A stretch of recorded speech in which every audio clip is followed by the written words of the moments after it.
네, 안녕하세요. Good 반갑습니다. morning, everyone. It's nice to meet you all. And I am the MC for today's seminar. I am Kang Yo-sik, Director of the UCAI Froum, as well as Secretary General of the Forum. And now we are celebrating the Korea-US AI seminar on the theme of the prevention of financial crimes and enhanced competitiveness. We're also joined by lawmaker Kim Sungwon. We also join the representatives and the KMIS representatives as a co-host. We are also joined by KAAML, the Korean Association for Anti-Money Laundering, as well as the Korean Society of the ESG Management for the ChatGPT era, that we are talking about a lot of the information for the AI between Korea and the US. And it's a very valuable platform to discuss on the information for a lot of the valuable information. Why to also give a big round of applause for the opening. And also in this regard, we are also joined by the Song Seok-jun, the lawmaker, as well. And please also greet everyone. For the seminar, we're going to have the seminar for the 2.5 hours, starting at the 10 a.m. We'll be also invite the distinguished guests for the opening and congratulatory remarks. And then we have the thematic presentations. UCAI or UCAI stands for the User-Centric Artificial Intelligence, or UCAI. We also need to see, or everyone need to see the AI. And UK means in Korean is a pleasure as well. So in this regard, for the values of our name UK or UCAI, writers also have very valuable information today. If I say UC, and then please answer me with the AI. UC. One more time. UC.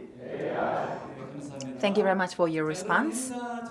And before we getting started, and as we are here at the office, the building of the lawmakers of the National Assembly, we'd like to pledge the allegiance to the national flag of Korea. Please stand up and salute the national flag.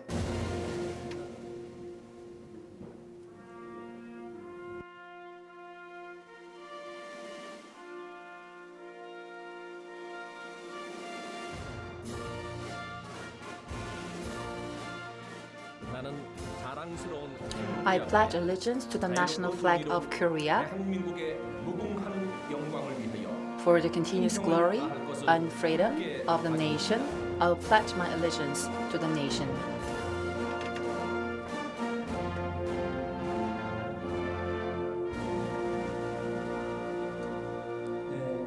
At ease, please be seated. We are not only going to have all the ceremonial events due to the time constraints. We'd like to introduce all the distinguished guests who are honoring today's event and seminar, and like to also express the gratitude and expression to everyone once your name is called on. And we'd like to give a big round of applause. And now we're joined by the former ambassador of the US to Korea and the senior director of McLarty Associates. We'd like to welcome with a big round of applause Dr. Thomas Habad. Thank you very much. Next, we also have the joined by the five-time lawmaker and as well as director and lawmaker for the Cheongju City, as well as the vice speaker of the National Assembly. We're joined by Chung Woo-taek. Thank you very much. Next, we are also joined by a co-host for preparing this event. We are also joined by the member of the Dongducheon district, Kim Sungwon. We are also joined by he's also re-elected the lawmaker as well from the Ministry of the Trade, Industry and Energy. We also have the re-elected lawmaker Song Seok-jun of the Gyeonggi province. Next, we are also joined by the member of the National Assembly Committee of the Health and Welfare, Choi Young-hee. We are also joined by Sungwon as well, lawmaker. Thank you very much for your time today. We are also joined by the lawmaker Bae Hyun-jin. She was here, but not now. We will be also joined by the lawmaker Lee Chang-hyun as well. Next, 박경량, the co-CEO of the UCAI Froum. We are also joined by the co-CEO of the Consilian. We'd like to have the big round of applause to Dr. Gary Shipman. Next, we are also joined by Kim Jong-won, the president of the KMIS. He has traveled a long way from Busan. And from also the researchers, director of the UCI Forum, we are joined by the Lee Kyung-jun, the professor of Kyung University. We are also joined by professor of Ewha Women's University, Chae Sang-mi. And next, we are also joined by the team leader of the SD Bank, Kang Min-wook. We are also joined by Hwang Seok-jin, professor of Dongguk University, as well as the attorney of the Chuwon LLC, Chung Jae-wook. As panelists, we are also joined by the director of the financial data policy of the FSC, Shin Jang-soo. We are also joined by the professor of the Busan National University, Hong Tae-wook. Thank you very much for your valuable time. And from Intel Korea, we are also joined by the director of the Intel Korea. We are also joined by a lot of distinguished guests, but due to time constraints, we cannot introduce everyone. I'm just speaking very fast to give all the introductions.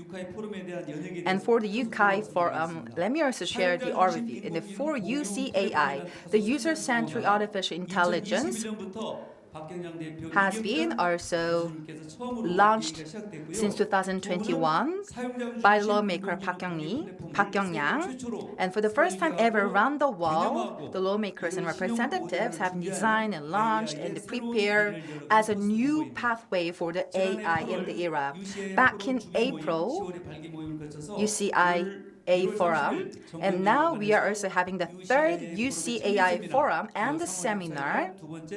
And the second forum was also conducted in Busan in March 2nd, and it was really successful completion. Now we are having the third seminar today.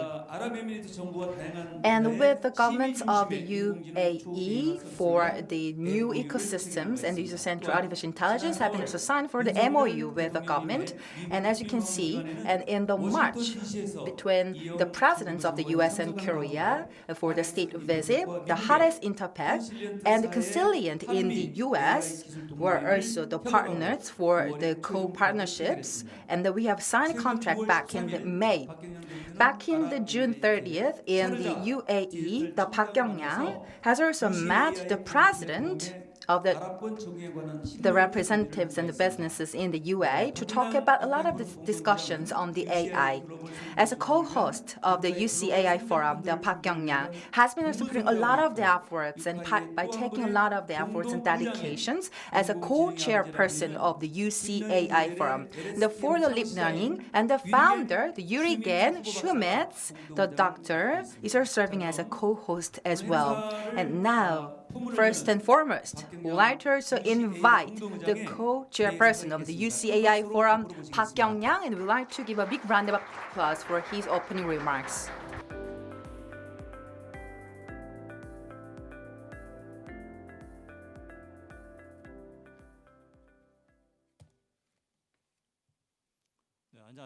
Good morning, distinguished guests. Together with Professor Wilgen Schmidt-Huber, the father of AI, I am leading UCAI Forum. My name is Kyung-yang Park. And I officially declare the opening of the third UCAI Forum.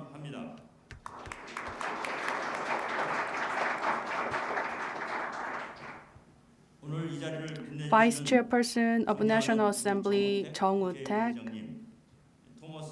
and former U.S. Ambassador to Korea Thomas Hubbard and distinguished guests, thank you very much for being here this morning. And Mr. Kim Sungwon and Mr. Kim Jong-won of KMIS, thank you for your great efforts for organizing this event. And National Assembly members Song Seok-jun and Song Won-seok and Bae Hyun-jin, Yoon Chang-hyun, and UCI Forum's chairperson of organizing committee Han Sang-hyun of Sungwon University, Thank you for your efforts to organize this event. And my special thanks goes to Professor Chae Sang-mi for making a contribution to the seminar, and Dr. Gary Schiffman, who made a long trip to be here, and Mr. Kang Min-wook of Standard Chartered Bank, and many lawyer Jung Jae-wook, and the Shin Jang-soo, Mr. Shin Jang-soo of the FSS, and Professor Lee Kyung-jeon, and Mr. Moon Jung-min representing Intel. Thank you for your participation. UCAI, which stands for User-Centric Artificial Intelligence, is a term that refers to the user-centric, user-integrated, user information protective AI. We have to resolve the problems of monopolization and widening gaps caused by existing provider development of artificial intelligence. Just as cars, computers, and media have evolved from being owned by large companies to being owned by individuals, the ownership, development, and utilization of artificial intelligence should be given to all stakeholders, namely users. To make that happen, we need to have user-centric AI. In other words, AI that protects user information by allowing users to have data sovereignty and provide data of their own will can be the answer. To do so, we need a federated learning technique that allows us to develop AI without forcibly collecting and integrating user data.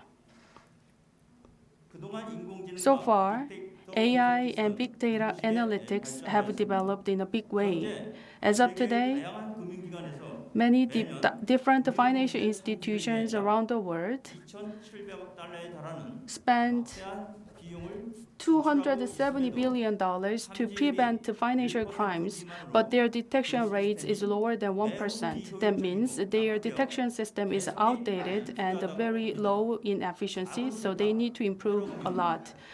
Money laundering, terrorist finance, and phishing should be detected in advance.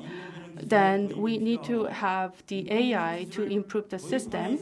And when we are introducing the AI, instead of integrating the data, we have to go the way to protect the privacy and the data of the individual. In that way, we have to introduce the federated learning. This third UCAI Forum will talk about how to prevent financial crimes and enhance competitiveness throughout the AI alliance of two countries of Korea and US. On the state visit of President Yoon Suk-yeol to the United States, they announced Korea-US AI alliance, and in order to implement that project, we have this seminar. At this National Assembly of the Republic of Korea, we are here to talk about how we can prevent financial crimes and enhance competitiveness based on AI. So I believe it is all the more important and meaningful.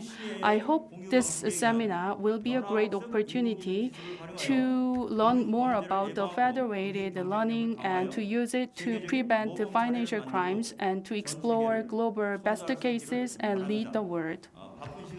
Once again, thank you very much for your participation out of your busy schedule. Thank you very much. 네, 고맙습니다. 아마 개의사 내용 중에 여러 가지 Maybe during his opening speech, he mentioned many meanings and imperatives of UCAI Forum. The data sovereignty and data privacy is really important and that can be protected through the federated learning. In his speech, he mentioned the Professor Han Sang-man, who is working as the working at the Sungwon University. Thank you, and we sincerely welcome you. And next, the host of this forum, I'd like to give the floor to National Assembly member Kim Sungwon. Please give him a big hand. It's nice to meet you all. I am Kim Sungwon, first and foremost, and now we'll be also need to attend the plenary session, and I was not really wondering if we can also attend the session at the 10 a.m., but due to the state visit of the president, and that plenary session has been delayed about by 1 hour. So that's how I could make it today.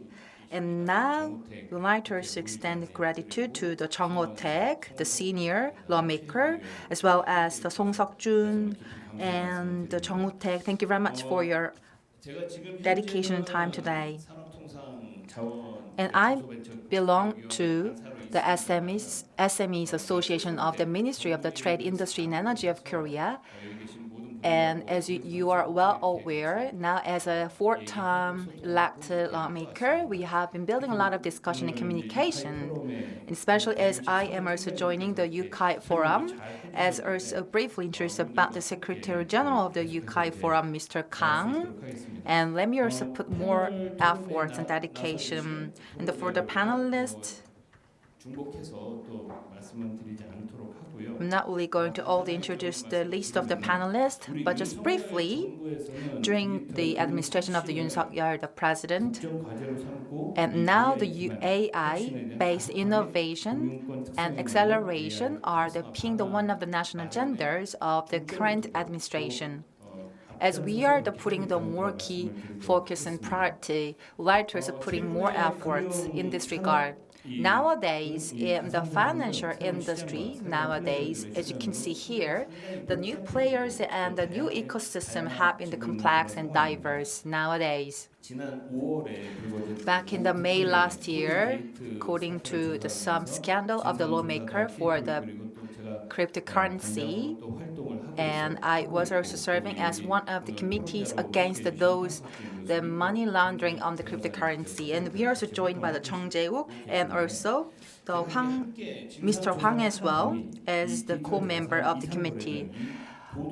In dealing with the frauds of the cryptocurrency, the demands, as well as the effectiveness on the dealing with the fraud and the anti-money laundering, we also need to focus on the way how to really improve our ways, being more putting proactive efforts based on the UCAI and the user-centered artificial intelligence. Through the forum today, for the financial service and industry, a lot of the ways will be also discussed as we hope so. And taking this opportunity, I'd like to also thank all the participants today. Thank you very much for your attention. Thank you very much. And now, just prior to the plenary session, and we are joined by the 5 lawmakers, and we are also having a lot of distinguished guests and the lawmakers as well. And next, we'd like to also invite the Vice Speaker of the National Assembly, Chung Woo-taek. He's a 5-term lawmaker and also working for the district of the Cheongju City of the Gyeonggi Province. And as a former governor of the Chungcheong Province, he's serving as a triple crown for a lot of the serving the roles and responsibilities.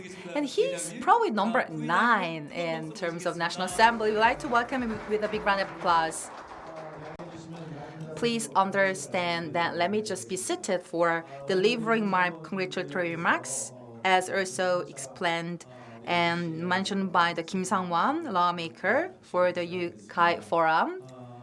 We are also putting the efforts for the UCAI Froum as a member together. For the UCAI Froum,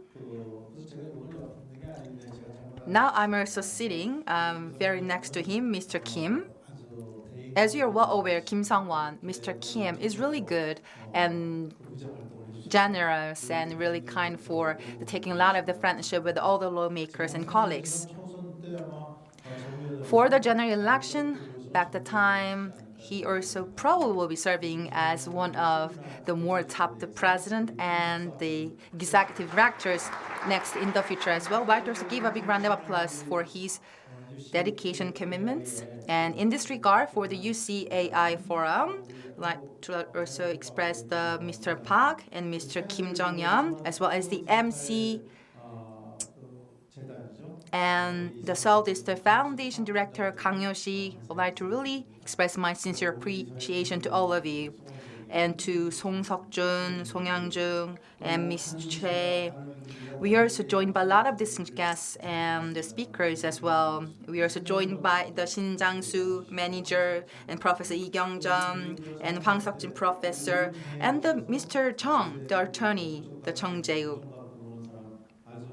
Is really one of the key figure who can absolutely be very critical and have a lot of the criticisms on the challenges and issues in this industry as well. We're also joined by a lot of the distinct guests, but let me just skip some of all the participants today due to time constraints. For AI, we cannot really emphasize the importance of the AI anymore because the AI in the financial industry is taking probably the most proportions. And within the Korean market, as of the 2019, the size was about the 300 billion won and increasing to the more than twofolds, which is about the 600 billion won back in 2021. But still, with the security issues and security system are the very key challenges, but still, the detection rate is only 1%. In this regard, we also need to improve more the tools and systems because we should not be just pursuing only outdated system and tools. That's why we have to utilize AI more and more to really take more effective measures against the fraud in the system. For the FRB of the US has also noted that for the financial services, the frauds are to be definitely prevented so that the detection and prevention have been also developed from the FIB as well. But in this regard, for the high-tech services, the friend shoring, the fraud shoring, and in the financial services and system, we have to absolutely share the more techniques and technologies more and more. In this regard, as we are joined by the co-chairperson Park Kyung-yang and the CEO of Consilient, Gary Shipman, back in April, as I remember, the US and Korea, the technical partnerships and MOU were signed. So thanks to the CEO's dedication participations, and the seminar has been more honored in today. Throughout the technical alliance between the two countries, the financial services and the measures against the financial frauds, we also have to put more wisdoms how to really prevent and detect those frauds as well.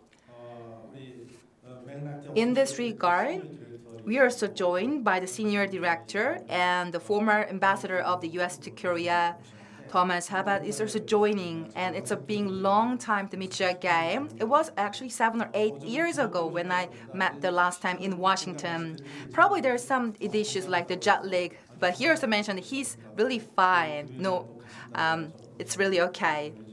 So in this regard, I'd like to also thank Mr. Thomas Habat and Senior Director because he was serving as the former ambassador, and I really hope that he can spend a very good time for the stay in Korea. And once again, let me congratulate again the opening of the forum today. Thank you very much for your attention.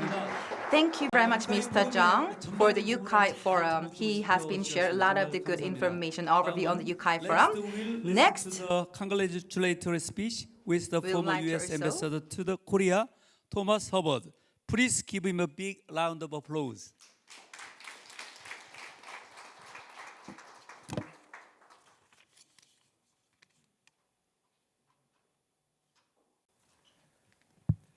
Well, thank you very much, ladies and gentlemen. Deputy Speaker Chung, Assemblyman Kim, and other distinguished members of this assembly, I am delighted to be back here at the National Assembly. I came here frequently when I was U.S. Ambassador to Korea from 2001 to 2004, now more than 20 years ago, and have had numerous chances to come back here thereafter. But this time I'm particularly glad to be here to participate in the third UCAI Forum seminar entitled Korea-U.S. AI Alliance Seminar, Prevention of Financial Crimes and Enhanced Competitiveness.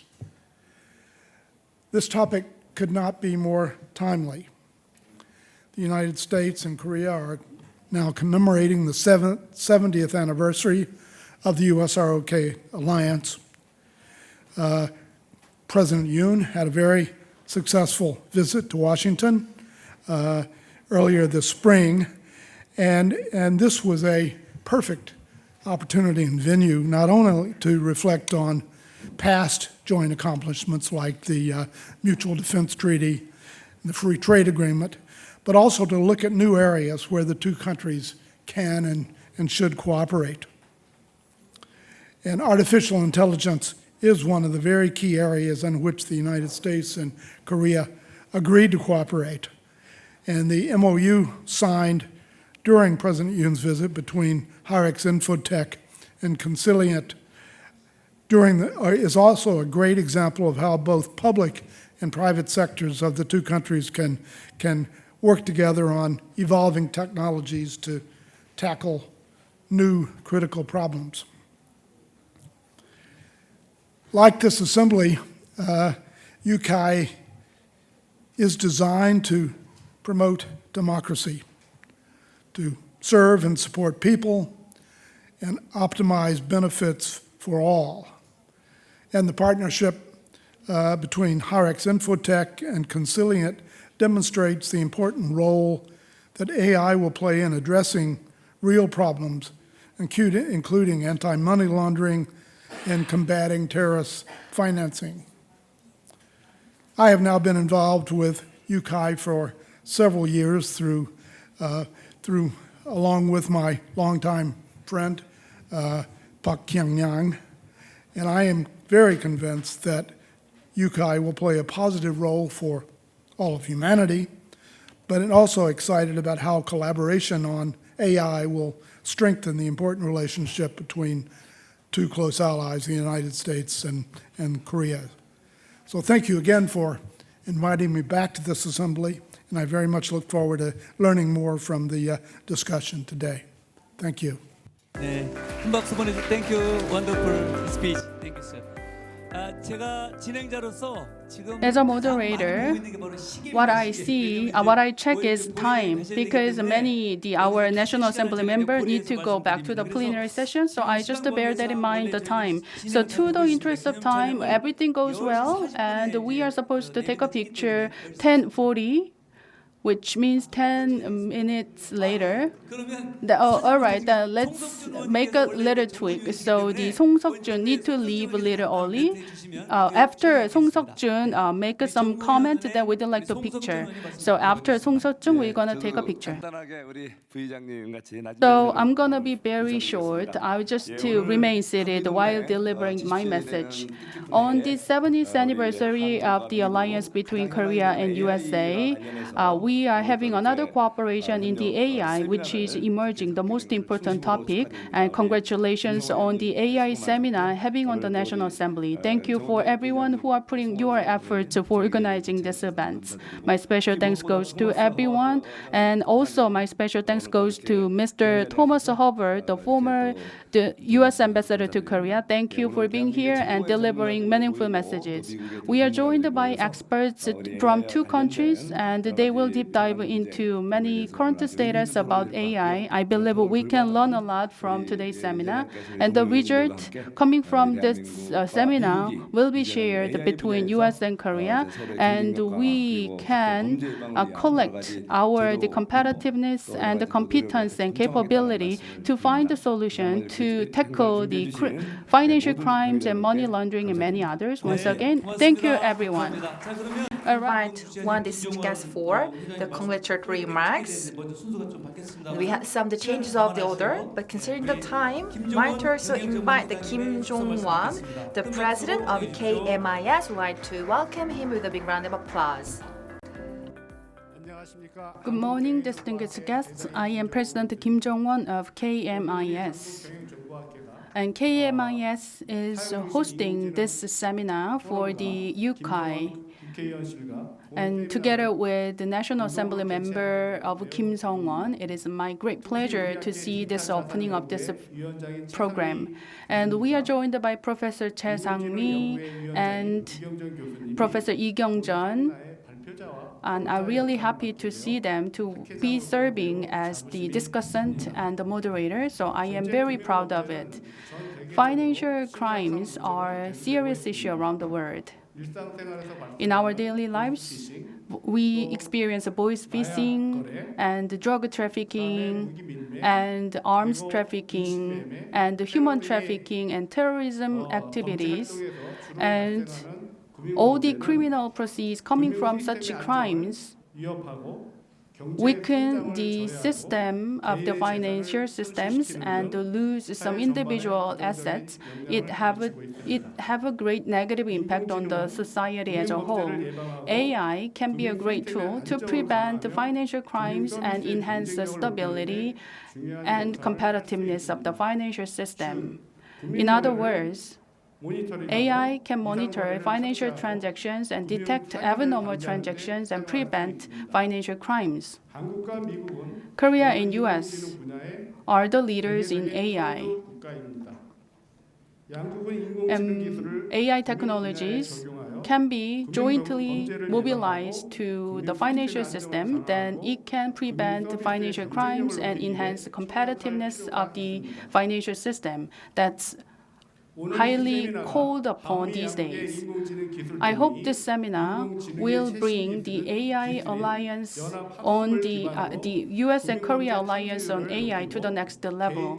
And throughout the result that we come from this seminar will be a great opportunity to enhance competitiveness of two countries' financial system. And thank you very much. 정말 의미 있는 좋은 축사 감사드리고요. 자, 지금부터 For your meaningful 주제 발표 message, 시간에 now we'd like to 들어가겠습니다. have the presentations and discussions. And 데이터 now 분석을 통한 이상징후 분석이라는 we'd 주제로 like to give a 최상미 floor 이화에 to 대해서 Chae 발표가 Sang-mi 있겠습니다. for her 교수님은 presentation. 미국 뉴욕 And Professor 시립대에서 Chae Sang-mi 경영 studied 정보 at 시스템 the 박사학위를 business 받고 management 정보부, in 지식경영 PhD 온라인 in the 커뮤니티 New York 연구활동을 University of 활발히 New York. 하며 And she's very active 한국경영정보학회에서 in the research 연구 activities. 부회장을 And 맡고 she's 계십니다. the leader 우리 and the vice 준비되신 president of 우리 AI 최상미 교수님께 Finance 큰 박수 Association. 보내주시기 And 바라겠습니다. please give her a big round of applause. Good morning, everyone. As introduced, I am the professor of Ewha Women's University, Chae Sang-mi.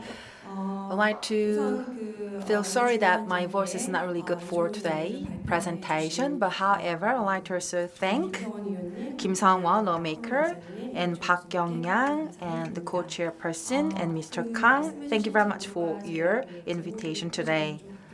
I have changed my topic of my presentation.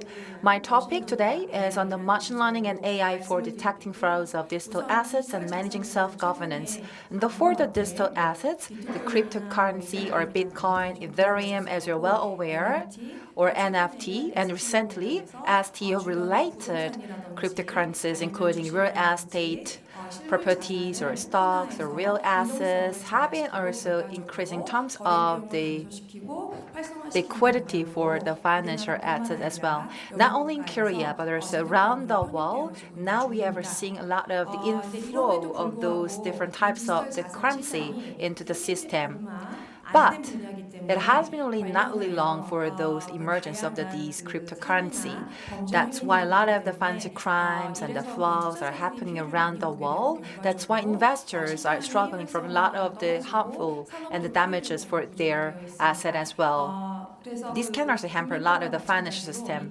Likewise, in the financial industry, now digital asset industry for the different the Marshall Act and the financial frauds, we have to absolutely prevent and predict in advance upon our system. And that's the topic that I'd like to share with you today. Definitely, we have to utilize effectively AI to protect the investors and strengthen the system and boost our reliability. That's why we see that the more revitalizations as well as the more protections upon our effectiveness on the prediction. And this is the contents of my presentation. First, this is the background of my research, and so far for the coin or Bitcoin digital assets on the system, and these are the types of frauds reported. First type is scam. For scam, within the ICO, the real services or products with no organization, the CIO, coins, the cryptocurrency can't be traded for acquiring the more profits. The more organized the acts and different the measures have to absolutely strengthen as well. So the scam is one of the type of the frauds, and second type is hacking, as we have heard a lot of the damages and also loss of the Ethereums and the cryptocurrency via hacking has been also conducted, unfortunately. And the next type, because for the coins, the decentralization and decentralized trades are taking a lot at this point of time. And for the different types of the platforms, you can see that around the world, because we see that a lot of the proportions and the amount of the cryptocurrency and the coins have been traded between a lot of the countries and platforms. That's why it's not really easy to really acquire all the detailed information and data. That's why like a lot of the frauds and the corruptions and fees can be also traded and converted into the other type of the currency as well, as we have seen a lot of the cases as well. As for the investors, the largest damage are the pump and dump, are the types of the market manipulation, which are also taking place a lot nowadays. It says intentionally the price bubbles have been conducted and the general investors have been attracted to the market. The prices manipulated at the higher price can be also traded to the general investors within the pump and dump. These are the terms. For the pump and dump, a type of the market manipulation, massive amounts of the data and transactions have been also targeted for our AI for prediction and prevention, which are the current research topics.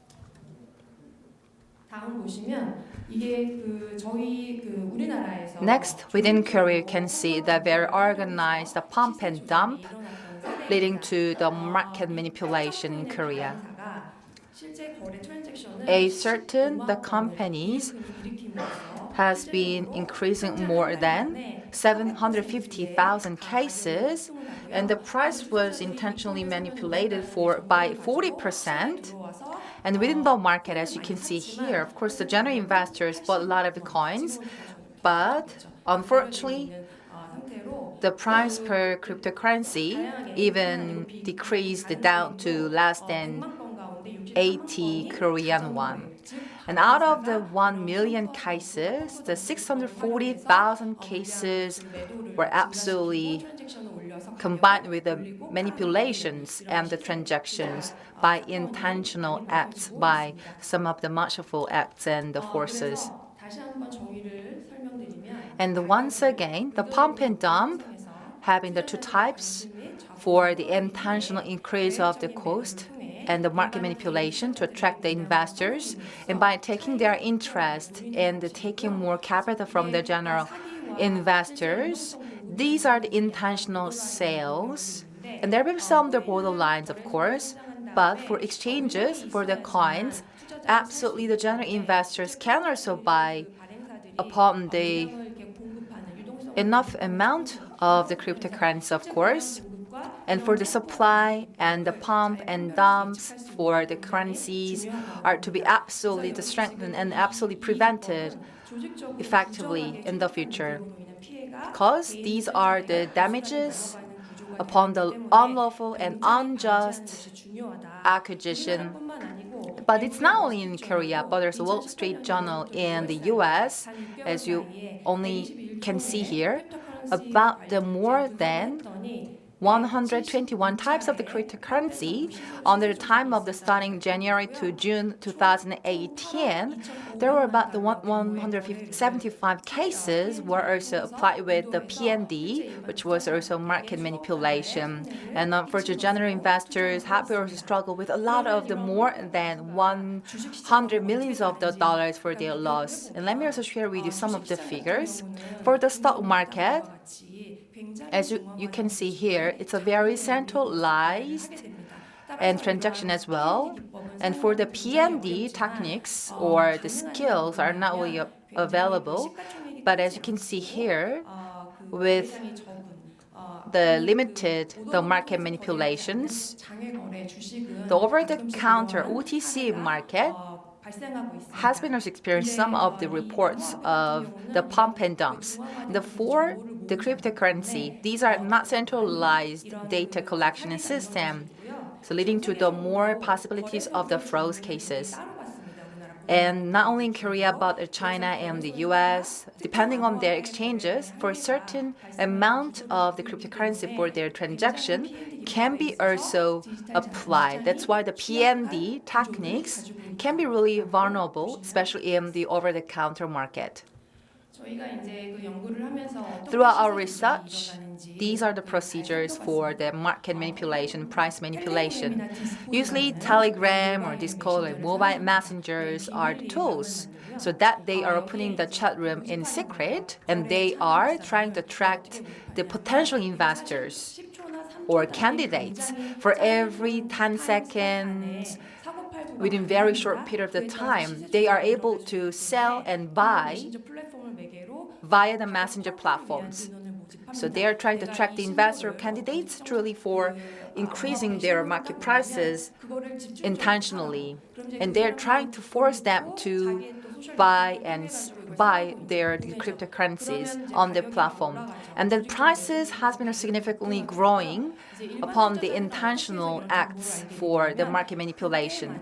And at the time, news or the social medias are also being utilized to really promote the future value of the certain type of the cryptocurrency. We see a lot of the potential securities and also the companies involved, the partners to promote and to strengthen the values of those certain cryptocurrency via news and the viral activities across the media. And that's why they can see a lot of the influx of the general investors, and that at the peak time, and that absolutely such a coordinated and organized the action. The teams have been absolutely trying to sell the certain types of the cryptocurrency by acquiring the more margins if they need. In this regard, for the cryptocurrency market, these are reckless pump and dump as a type of the frauds and the price manipulation.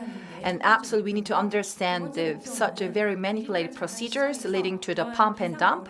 And within the digital asset market, we also have to automate AI for fraud detection and also taking the more self-governance via the machine learning models to analyze performances. And these are absolutely key objectives of our research. Of course, yes, we definitely had the prospective research in advance on the major and the various machine learning and models.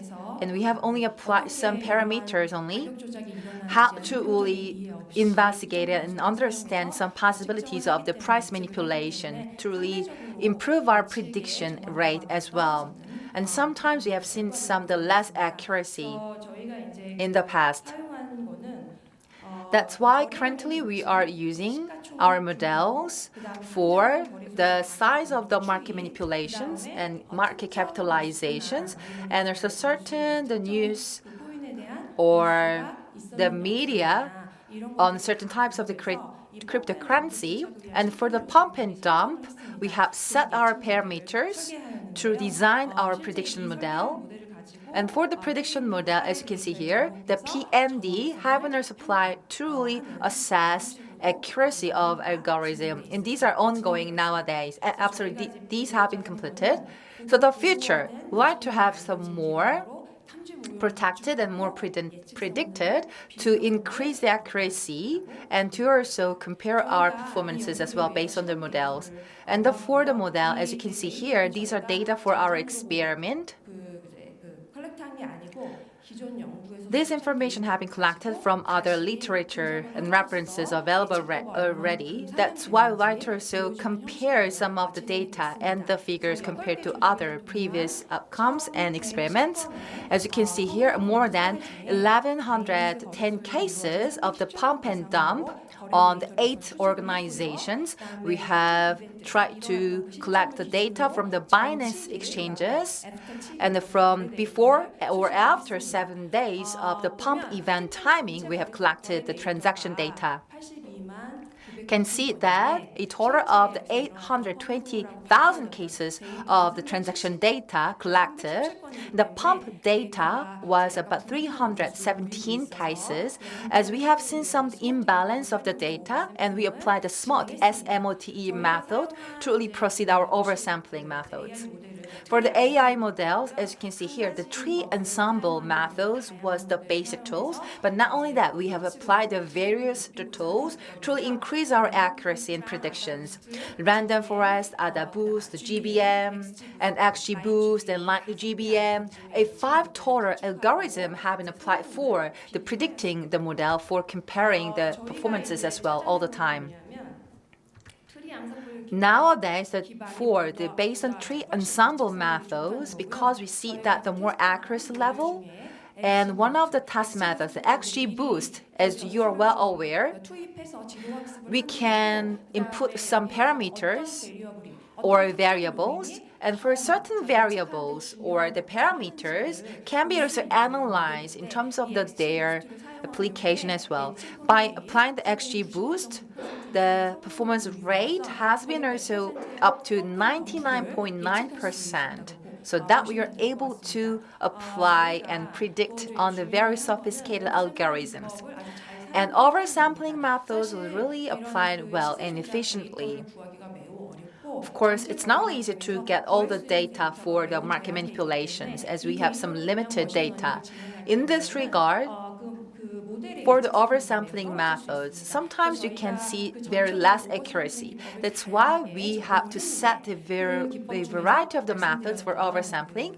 And as mentioned before, the SMOT, SMOT method was very helpful to increase the accuracy upon our findings. Accuracy and the precisions, as well as the repeatabilities of those systems against the frauds, detections, and the preventions. And sometimes if we see some of the struggles, so that we can apply the oversampling to establish the system absolutely to really improve our predictability upon our findings.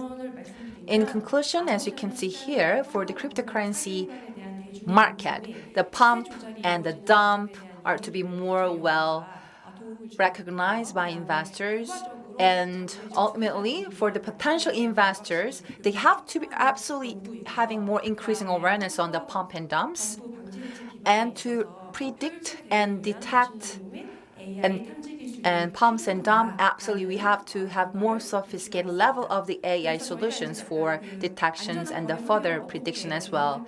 And to give very safer environments for the digital asset, these are the 3 types that we have to make actions. First and foremost, for the real-time data, we have to get the real-time data for AI. That's why we have to take the fast and real-time countermeasures. And second, strengthening security, absolutely. And third, we have to apply cross-border system based on solidarity by exchanging and trading data and information, as well as we like to also propose. This is the end of my presentation on my topic. Thank you very much for your attention. I'd like to give a big round of applause to Professor Che. You also mentioned about the reckless, the acts, and the pump and dump in the financial asset and industry, and probably the CEO, the Gary Schiffman, also taking a lot of the concentration by taking a lot of notes, as I have also looked at.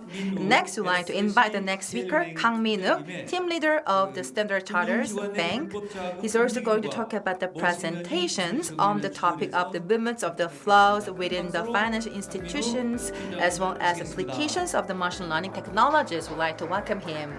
안녕하세요. Great to see you all.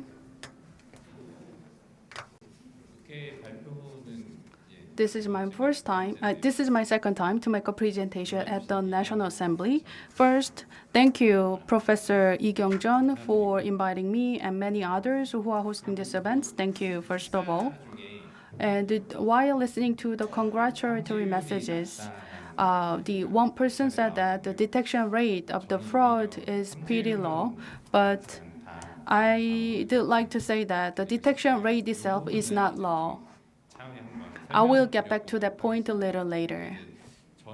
And I am working for the financial institution, so I would like to show you how the money laundering is occurring within the financial institution systems and what is the money laundering. And when there is any suspicious transaction occurred, which seems like money laundering, then what kind of data set can be mobilized and utilized? That's the topic that I'd like to share this morning. First of all, these are how the money laundering occurred within the financial institutions. You understand how the money laundering occurred within the financial institutions because there are many articles about it. So let me just briefly explain how the money laundering occurred. To have money laundering, then so there should be the crimes going outside of the financial institutions. First of all, let's say I have the financial scheme worth of 5 million Korean won. And that scheme is considered as a criminals, and that 5 million won is criminal proceeds. And then that the criminal proceeds of 5 million can be deposited or used to buy the insurances. So that the proceeds will be used for using the financial services and products. So throughout that kind of circulation, the actual 5 million Korean won will be transferred into the financial deliverables, which seems a legitimate financial product. And throughout the process, I can argue these are the money that I legibly worked for and earned. That's the definition of money laundering. Then, well, we talk about proliferation and organized crimes and the terrorist attack. These are the one fact that we have to consider. However, there are something we have to consider. Around 2020, there were some cases which violate current law, and that was the new definition of predicate offenses. If a person violates law, and if that act help him or her earn some money, then that is considered as illegitimate money, and that can go through the money laundering through the financial institution as well. I understand, all of you understand why we need to cut money laundering at the institution. And they did some crimes, and the criminal proceeds will come flowing into the financial institutions. They will trying to buy services and products offered by the banks and financial institutions. After they are doing the money laundering, they can fabricate it as their economic activities sometimes. And with that legitimate money can support terrorist attacks. We actually had the sirens going on in the early morning a couple of weeks ago. That was a warning sign against the North Korean kind of attack or the missile launch, so that the money laundered money can be flown into to support the illegitimate, the activities of the terrorist group. So the money can be related to the illegal activities of some terrorist group. So there is such kind of possibilities. So we have to work further to stop money laundering and to stop supporting the terrorist activities. Well, if I just talk about the terrorist activities and the proliferation, I just chill down the atmosphere here. Anyhow, now I'd like to show how we are working to prevent such kind of criminal behavior and criminal transactions. Regarding money laundering and the terroristic proceeds, we just set our logics first of all. So our principle is that there should be no money laundering. We should not be involved in the terrorist activities and proliferation. That is called as internal regulations. Once we have internal regulations, when we have customers, we just receive the deposit and help them to buy some insurances or they send some money for their service. And there are some requirements for us to do that job, and we define the requirements. And if they meet all the requirements, then at the back end, we will check if that money transaction is related to the terrorist activities and illegal activities. My point today is highly related to the process, because from the process perspective, data set has a lot of opportunity to be utilized. So if we have a detailed look at the process, if we have a customer, or when you are doing some KakaoBank services, on the screen you have check that screen, you have to input your name, address, and occupation, and telephone numbers. All these things are the process of anti-money laundering. So whenever we have a customer, we have identified the customer. That's the first process. And when they are trying to have a foreign exchange transaction, then we do have a pre-screening to see if this money is related to the North Korea or Iran. So we see the relations between the money and some terrorist group or terrorist countries. And then I think some of you have personal experiences. When you are sending money for your children or people who are studying abroad, and the bank sometimes said that we have to suspend your money transaction for a while. That is related to this anti-money laundering or illegal money transaction preventive process. And for the people who will receive the money, should be checked whether they are suspicious or a dangerous person. The financial institution check that on a regular basis. So once the transaction deal done, then we collect all the deals to see if any of them is related to any suspicious terrorist supporting activities. That is called as a transaction monitoring process. Throughout the 4-layered processes, we can detect any suspicious signals, and they will be reported to the government, and the government will review it and decide whether they're gonna have some additional investigation or not. So related to today's topic, the process that I explained and the data set should have some relationship. So as I mentioned earlier, we have the customer authorization and the transaction screening and name search, which are considered as a part of the process. All these processes occurred before certain activities. And these are for the certain target, and these processes are to see if the target is legal or suspicious. And we can check if that target is having some possibility to be engaged in illegal transaction or illegal activities. But another process that we need to check is the transaction monitoring.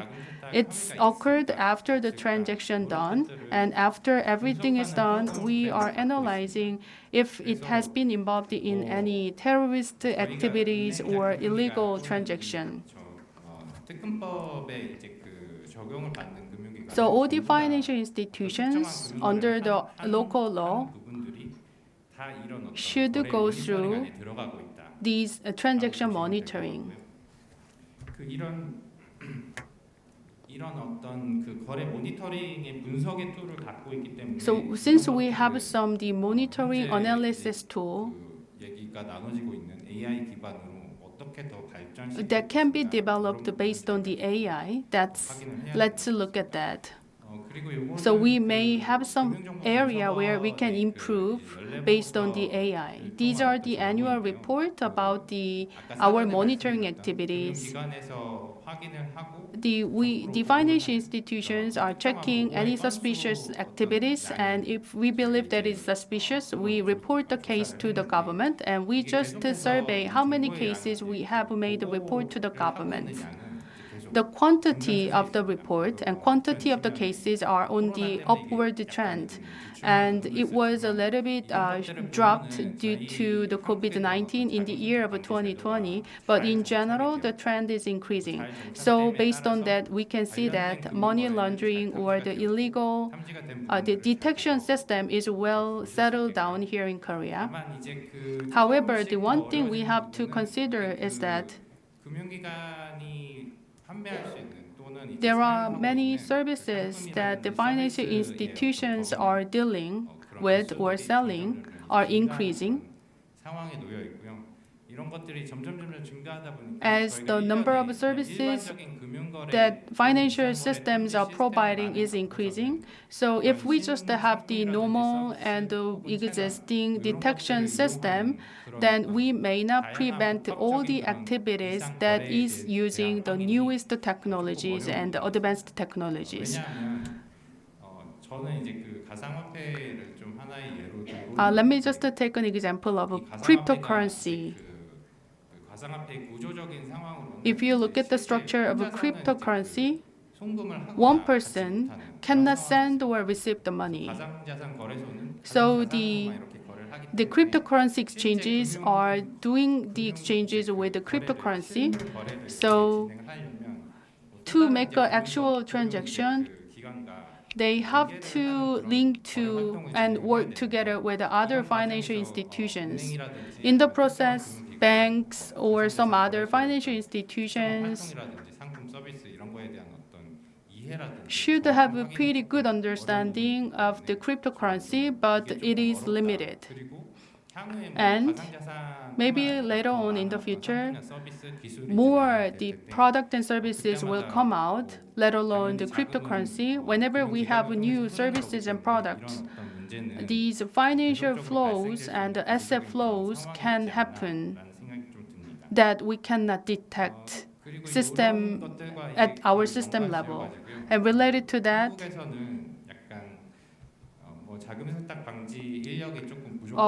we also suffer from the shortages of anti-monitoring experts. The anti-money laundering experts are checking the laundry activities and prevent activities, but they cannot do all of that by themselves. As of today, anti-money laundering or the CTF, it's largely rule-based approach or the expert approach. These are the current system that we are having in Korea. That means they have some the principles in written. When you are in this situation, you should do these kind of things. So there are clear rules, and the rules are executed and implemented by experts. So the experts should be capable to operate that kind of works. But that expert is human beings. So if the situation changing very rapidly or situation is very flexible, then they cannot sometimes make a immediate response to the event or the accidents. But if we are tapping on machine learning and AI, Of course, it asks us to make a huge investment early because we have to have some system and equipment and algorithm. However, in the long-term perspective, it can enhance the operational efficiency and better respond to the ever-changing situation.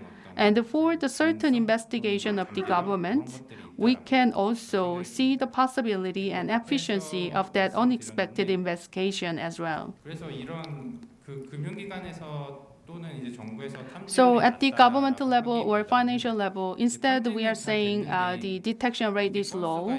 The detection is successful, but the case of detection, the total case of detection is increasing. So the limited number of experts cannot deal with every increasing cases timely. That is the problem.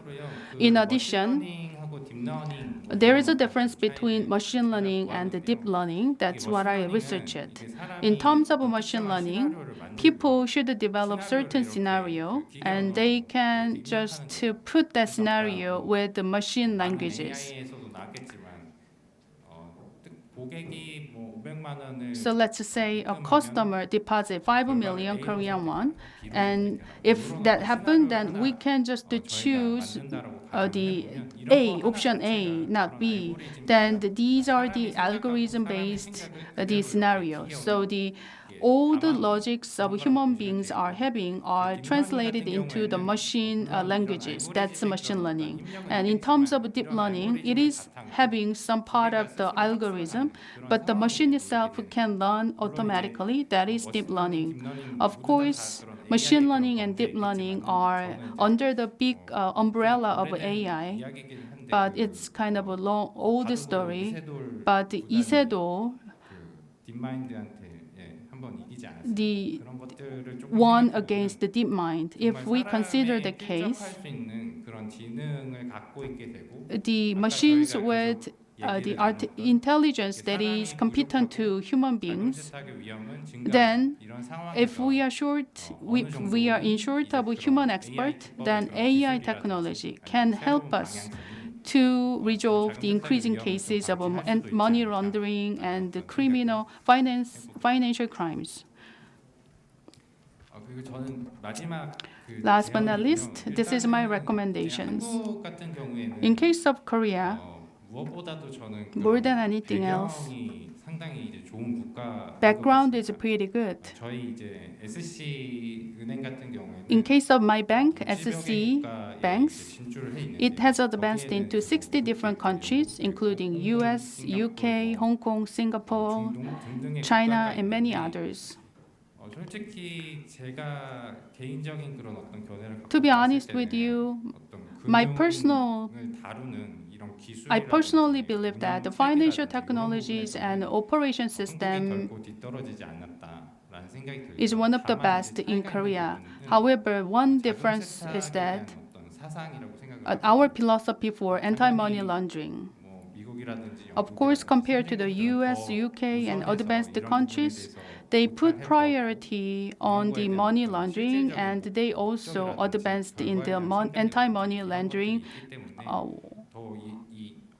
They started thinking about and taking measures against anti-money laundering earlier than us, so their operation is a little bit more sophisticated than us. But as of today, AI 기술을 통해서 AI technology can help us to prevent anti-money laundering innovatively. 과도기에 있다. And we are in the transitional era, and Korea is at the initial stage of starting that journey. And that is my conclusion. Thank you. 감사합니다. 시간을 또 잘 Thank you 감사합니다. for your presentation, and thank you one more time for being punctual. So the crimes can generate the criminal proceeds, and that can flow into the financial systems. So that can be detected by the AI-based system to enhance the efficiency of the work, and also for the crimes that is using the latest technologies, we have to have some AI-based detection system. So let's move on to the third presentation. There will be a presentation titled Preventing Final Crimes Through UCAI by Gary Schiffman. 자, 우리 큰 박수로 게리 슈프만 박사를 환영해 주시고요. 게리 슈프만 우리 박사님은 미국 For the Dr. 상원민 Gary Shpmin 국토안보부에서 국가모 served as a senator and also security advisor for 국방고등연구청이 자금을 actually for the US, and he has been serving a lot of the researchers on the DARPA, Defense Advanced Research Project Agency, and the screening platform GOST has been also developed by him as well. So I'd like to welcome him with a big round of applause.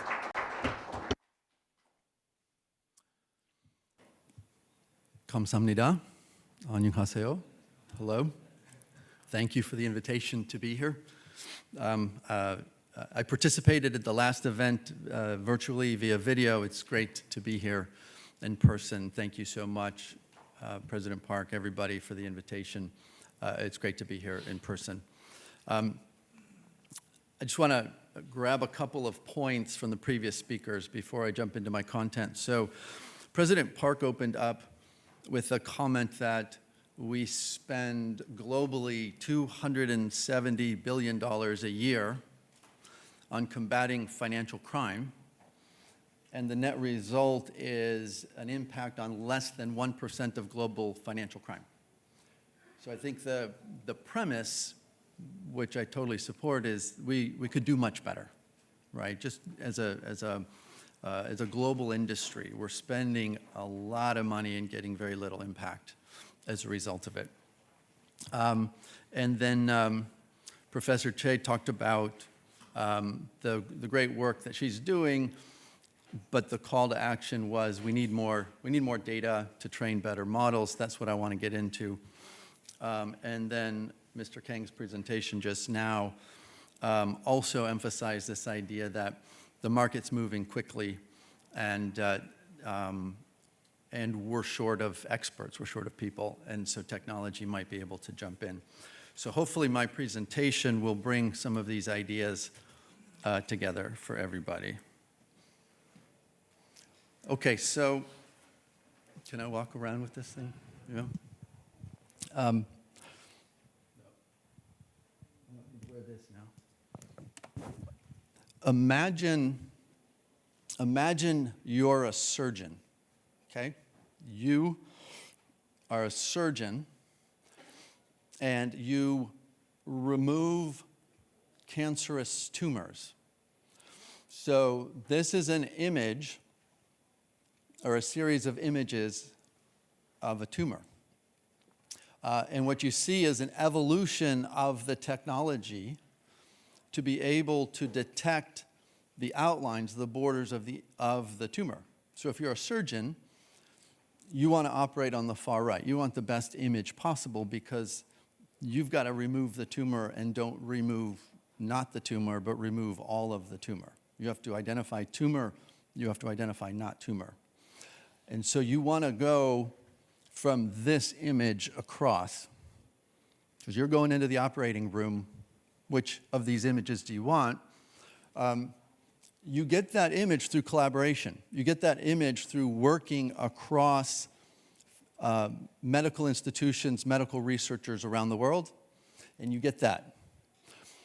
But the problem has been that you can't collaborate globally, because to do that, you have to share sensitive patient information.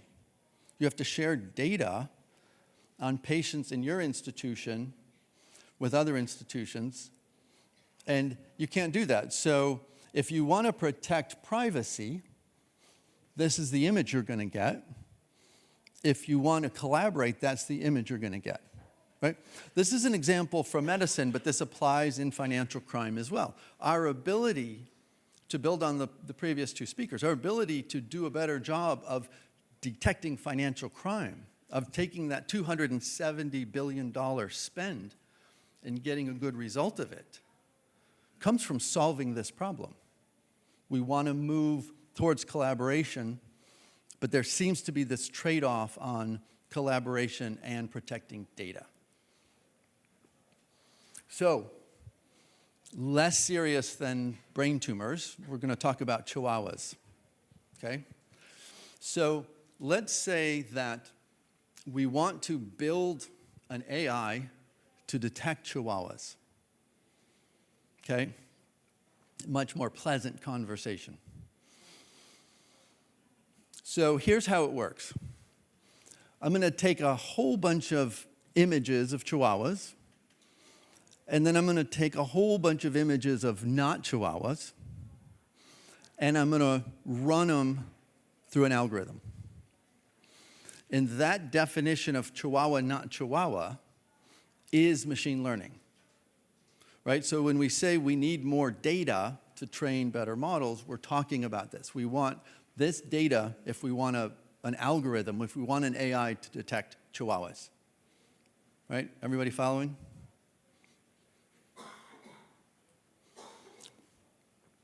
Okay, so here's how you would test it. This image is an internet meme that I took from somebody else, but I love it. It's brilliant. It's chihuahuas and blueberry muffins. So we're going to test an algorithm. So we built, on the last slide, we built an algorithm to detect chihuahuas. But we want to make it really hard for the algorithm, so we're going to give it test data of blueberry muffins and chihuahuas, and we're going to see how the AI distinguishes between chihuahuas and blueberry muffins. And if you know data scientists, if you know people who are playing around in machine learning and computer vision, this is actually a somewhat common test, is the chihuahuas muffins, believe it or not. So you take the test data, you run it through the algorithm, and the output of an algorithm is a distribution. Okay, this is one of the ways in which the world is changing inside of a bank. You might have a rules-based system which just creates two piles. You've got the positives and the negatives. In the algorithmic world, in the AI world, we get a distribution that comes out of it, right? So this is our algorithm saying more like Chihuahua, less like Chihuahua, and this is the rank ordering, or the number of images, more and less, right? So what we do is we have a human, we have one of the experts come in and look at it very closely and say, yep, algorithm got it right, got it wrong, right? So, and then you measure your performance. So you've got this distribution from low to high, and then you've got your count. So what we would do is, let's say that we're going to draw a threshold here. So we're going to treat everything to the right of here as an alert, as if a chihuahua, as if a brain tumor, as if a money launderer, as if a terrorist, as if a human trafficker. Whatever the case may be, this is how AIs work. You have to set a threshold, and then you human review. You need the expert to come in and score it, to human review it. So here we would say, you know, Chihuahua, Chihuahua, Chihuahua, and then there's a blueberry muffin here. So these are called true positives. So predicted positive. So if it's this side of the threshold, it's predicted positive for Chihuahua-ness. And if it's a Chihuahua, predicted Chihuahua, it's a true positive. That's a false positive. Now, if you work in industry, if you work in the financial crimes compliance industry, the worst part of your job is false positives, right? You have too many non-criminals that are alerting as if criminals, too many money launderers alerting as if money launderer, but they're not. Likewise, if you have a not Chihuahua over here, it's predicted negative, and it's true, so it's a true negative. And if you have a Chihuahua over here, it's a false negative, predicted negative, but false, right? So for those of you who are not academics, doing math on AI, very, very simple to judge if it's working. You go through this process and you count your true positives, your false positives, your true negatives, false negatives. That's it. And then you can do ratios and you can measure your efficiency and effectiveness, right? This is how you judge AI systems. There's lots of talk about transparency, explainability in the AI world. This is how we solve it. We look at the inputs, we look at the outputs. You don't need to understand advanced math and how a neural net works, because most of us in the world will never know how a neural net works, but we can look at the input, we can look at the output, we can measure it, okay?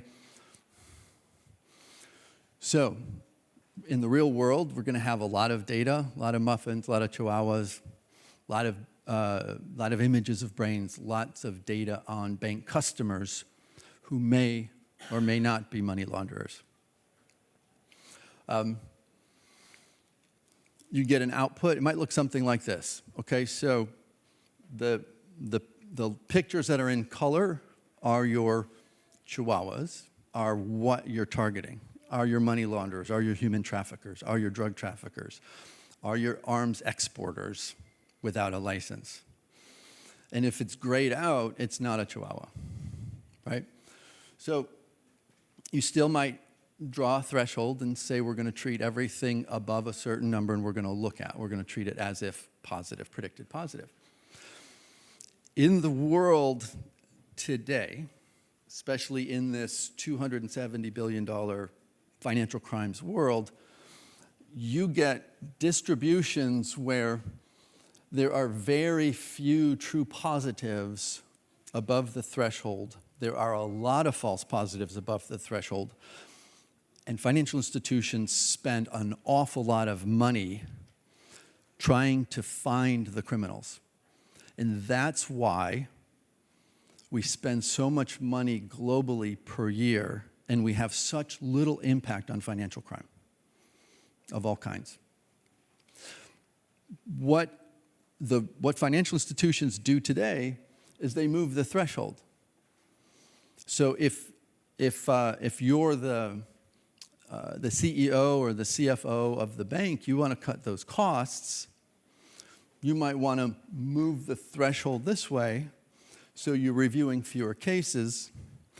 If you're a bank regulator, or if you're in law enforcement or national security, you might want to move this way because there are some false negatives you want to catch, right? So this is the trade-off that happens day to day for the past couple decades in this industry.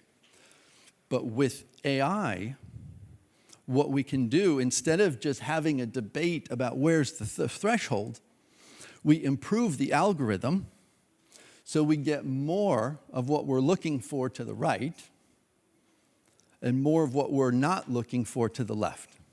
So ideally, you would have everything that's not a chihuahua off to the left and everything that is off to the right, and then it becomes very easy. So that's what we're pushing towards. That's the world we want to live in, where financial crime of any type, it could be fraud, it could be money laundering, it could be export controls violations. It's easy to identify it because our algorithms are so good. So what you do, the process today is, in the machine learning world, is you have your training data, you build your algorithm, and then you take your production data and you run it through it. That's the process I just walked you through. But after you run through it once, and you know where are your chihuahuas, you have labels that you then feed back in. Your training data just increased. You have more training data, you have more training data, now you can build a better algorithm. This assumes you're working on your own as a bank, as a financial institution, as a medical researcher on your own. You can get better. It's a good system, it's a nice system, but it's not good enough. So In federated learning, what is federated learning? In federated learning, instead of, we're going to collaborate. But we're going to collaborate without sharing any data.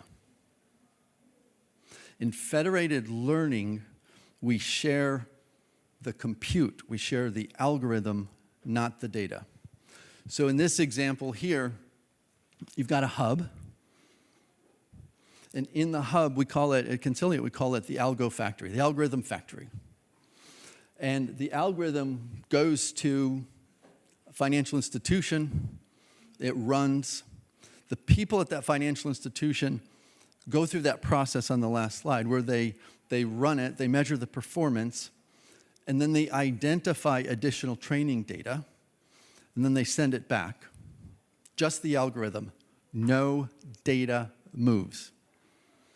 No data moves, no data moves. Just the algorithm.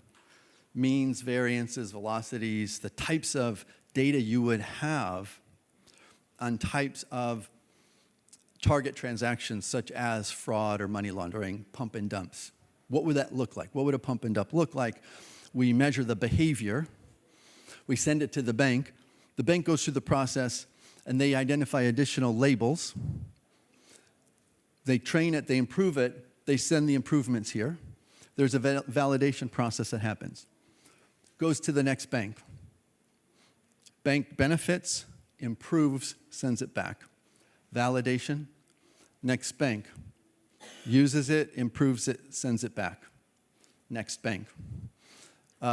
Maybe one of these nodes instead of a bank is a government agency. Maybe it's financial institutions within a global institution like a Standard Charter where you can't send data across borders even though you have bank branches around the world.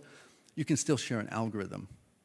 So there's lots of ways to think about what those nodes are. It can be a collective of financial institutions working together in Korea. It could be a Korea-United States partnership.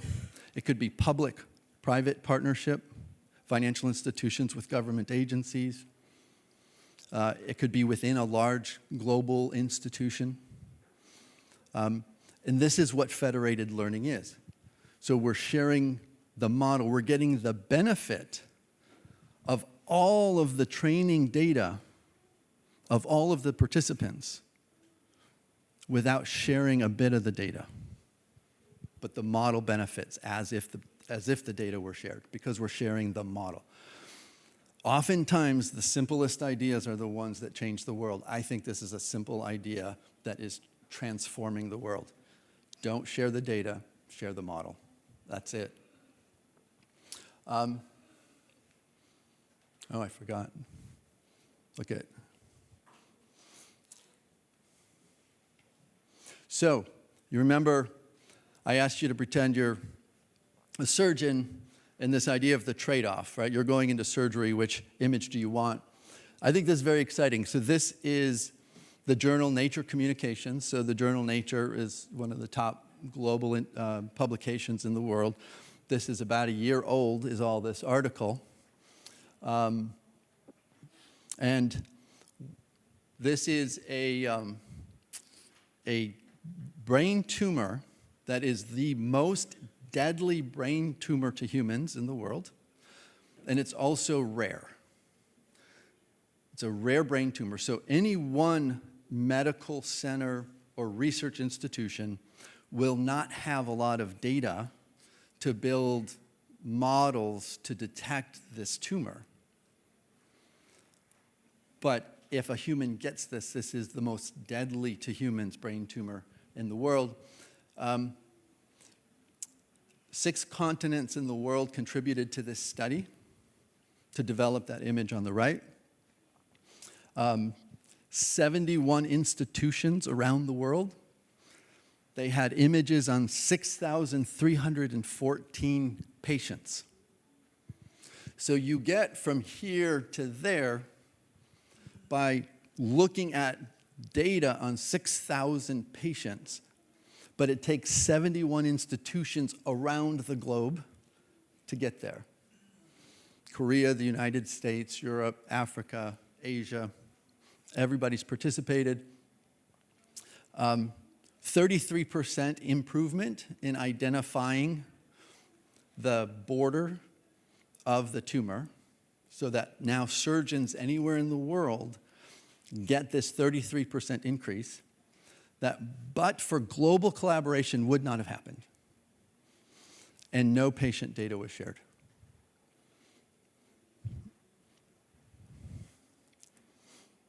I love this article, not that I'm involved in medical research, but because this sets the path for every other regulated industry you could imagine.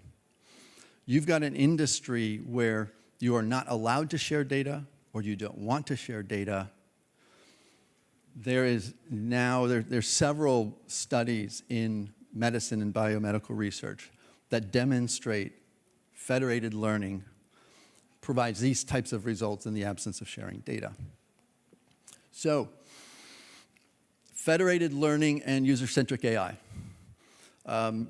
From, I believe, Professor Lee's talk from 2 events ago, what I got was no personal data shared, no centralization of data, and expectations are exceeded, right?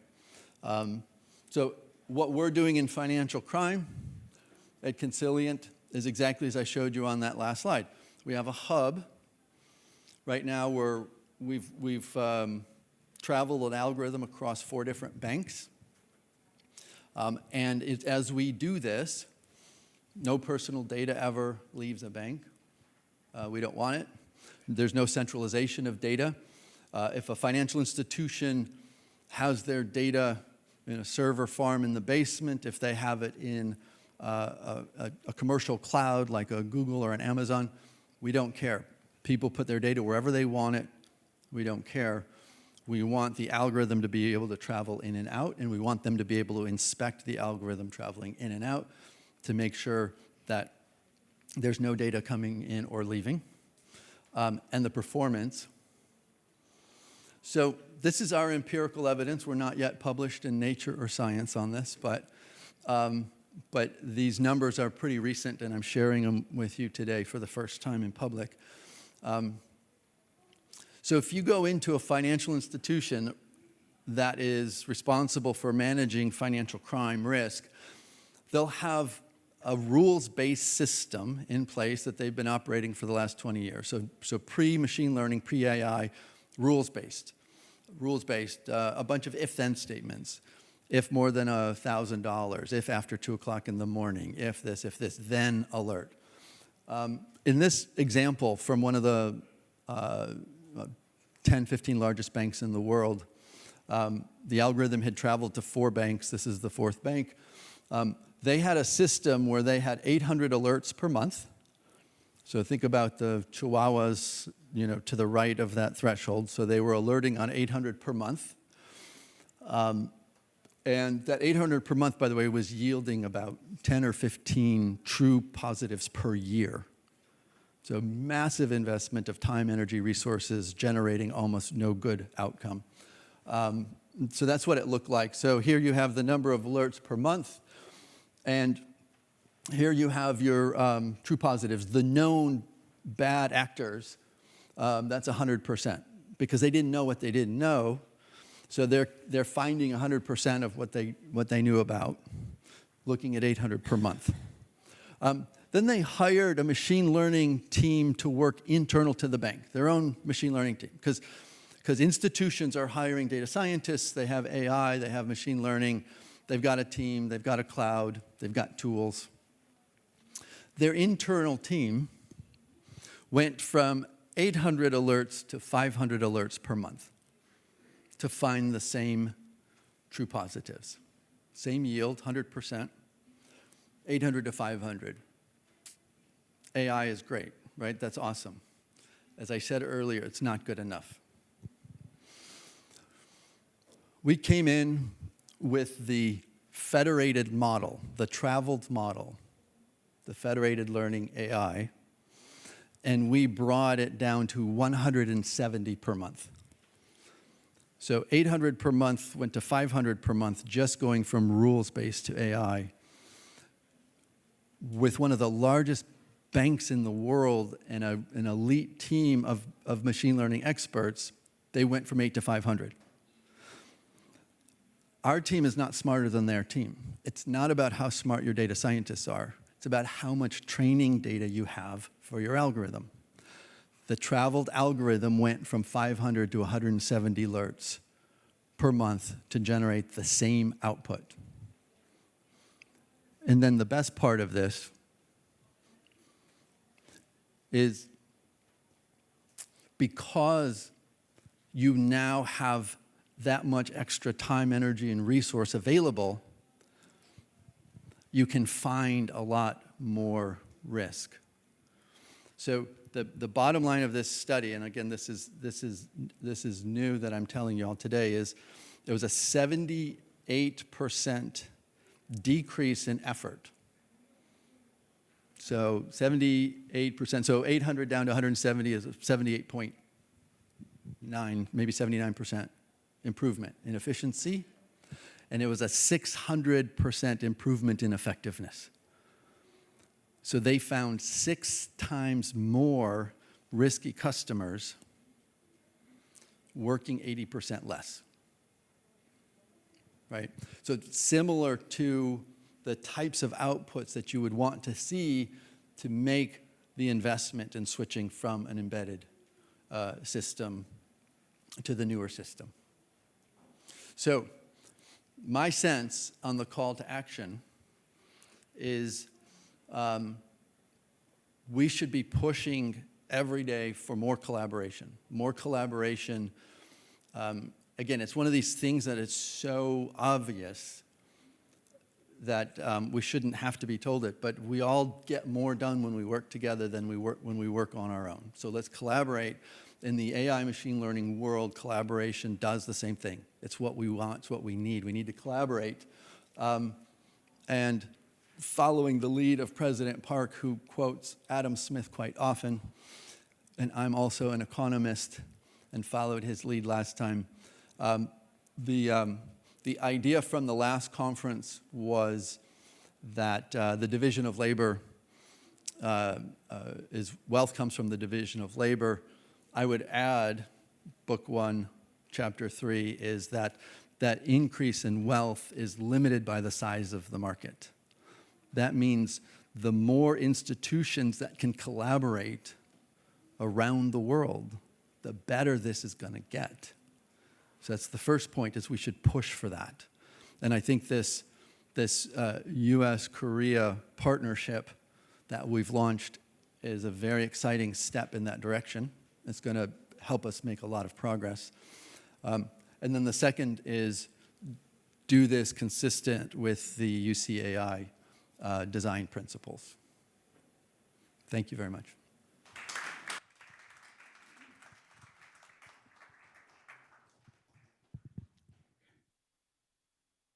정말 excellent, wonderful. It was really wonderful and excellent presentation. 아마 이제 이 UCAI를 처음 들어보신 And if you are first heard of the UCAI Forum, and I have been also attending the first and second forum, and now he is one of the best speakers with a very good information and presentation.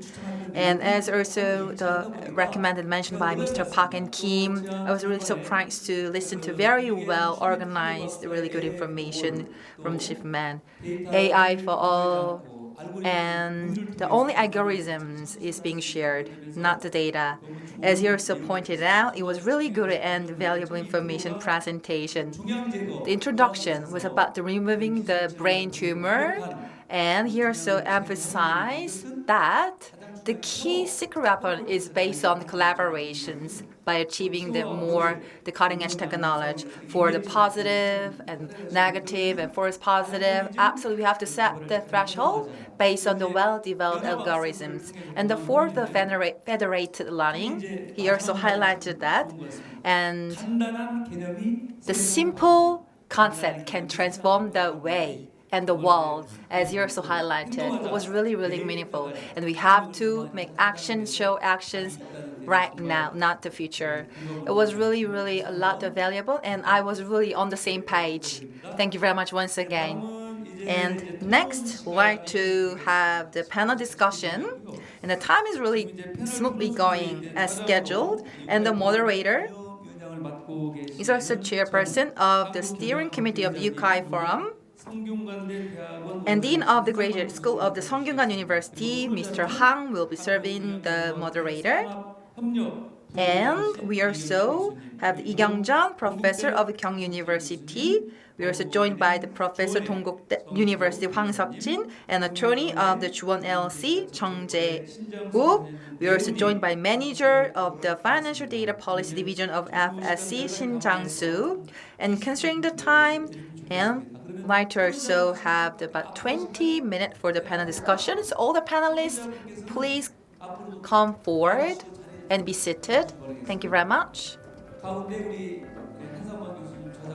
And the moderator, Mr. Han, could you be seated in the middle? So we'll be also have the manager Shin, Professor Lee, and Professor Hwang, as well as Attorney Chung as panelists. The lunchtime will be also getting ready. And like to deliver the lunch coupon. And on the cafeteria next door, you can have lunch for presenters, panelists. You can fully have lunchtime all together at the cafeteria, as well as the VIP room as well for your reserved luncheon.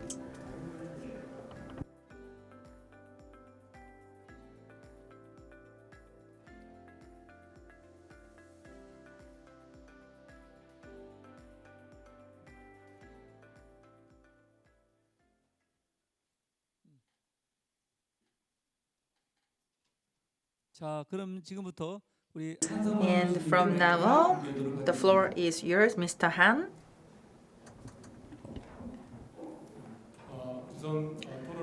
First and foremost, before we officially start the panel discussion, we have listened to really good, fantastic presentation from Professor of Ewha Women's University Choi Sang-mi and team leader of Standard Chartered Bank Kang Min-wook. Thank you very much for your great presentation. And most of all, we have been also joined by the CEO of Concilian, Gary Shipman, to talk about very meaningful information on the theme of the federated learning to combat financial crime. His presentation was really understandable, and thank you very much for your great and the best presentation ever. I thank especially the CEO of Concilian, Gary Shipman. I'd like to give a big round of applause to all the presenters. For the panel discussion, we only have limited time, and we only invite each panelist to discuss and share their own opinions. And as a moderator, I'd like to also share the overview, especially for the panel discussion. I am joined by Professor Hwang Seok-jin, sitting on the right-hand side from me. And next, we have attorney of Juwon LLC, Chung Jae-wook. And then we are joined by Lee Kyung-jeon, professor of Kyung University. And last but not least, we are joined by the manager of Financial Data Policy of FSC, Shin Jang-soo, as well. Altogether, we have 4 panelists. The 4 panelists under the administration, the President Yoon Suk-yeol visited the U.S. for the state visit in the U.S. for the summit, the meeting between the 2 presidents, especially for the Korea-U.S. AI Technical Alliance was signed and partnered officially. And the High Import Tech, as we are also here do the opening remarks from the Mr. Park, and we are also joined by the CEO of Concilian, Gary Shipman. They have officially signed the MOU for the Technical Alliance on the objective of preventing financial crimes in the more innovative ways. As he also pointed out, the federated learning, this is the way, how we can apply for more sharing our ideas on the platform among the financial institutions between the two countries. Definitely, it requires partnership between the two countries. When it comes to the actions or any measures, please also include any opinions and ideas how to make actions on the bilateral partnership for technical alliance. If you have any ideas, please feel free to share any ideas about that from all the panelists, along with the objective of today's seminar as well. For the detailed action or detailed measures, please feel free to share any opinions for the forging the bilateral partnerships for the technical alliance for preventing financial crimes as well as strengthening competitiveness among the finance institutions. So any opinions will be welcoming.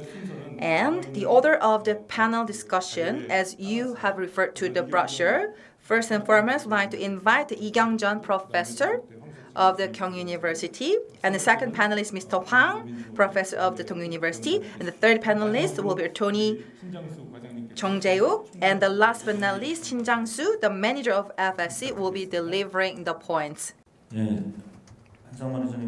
Thank you very much, moderator, Mr. Hang. And I am the first. I am professor of Kyung University, Lee Kyung-jeon. I have not prepared the script for the panel discussion and panel review, so I have also prepared the script, so I apologize not to provide that in advance.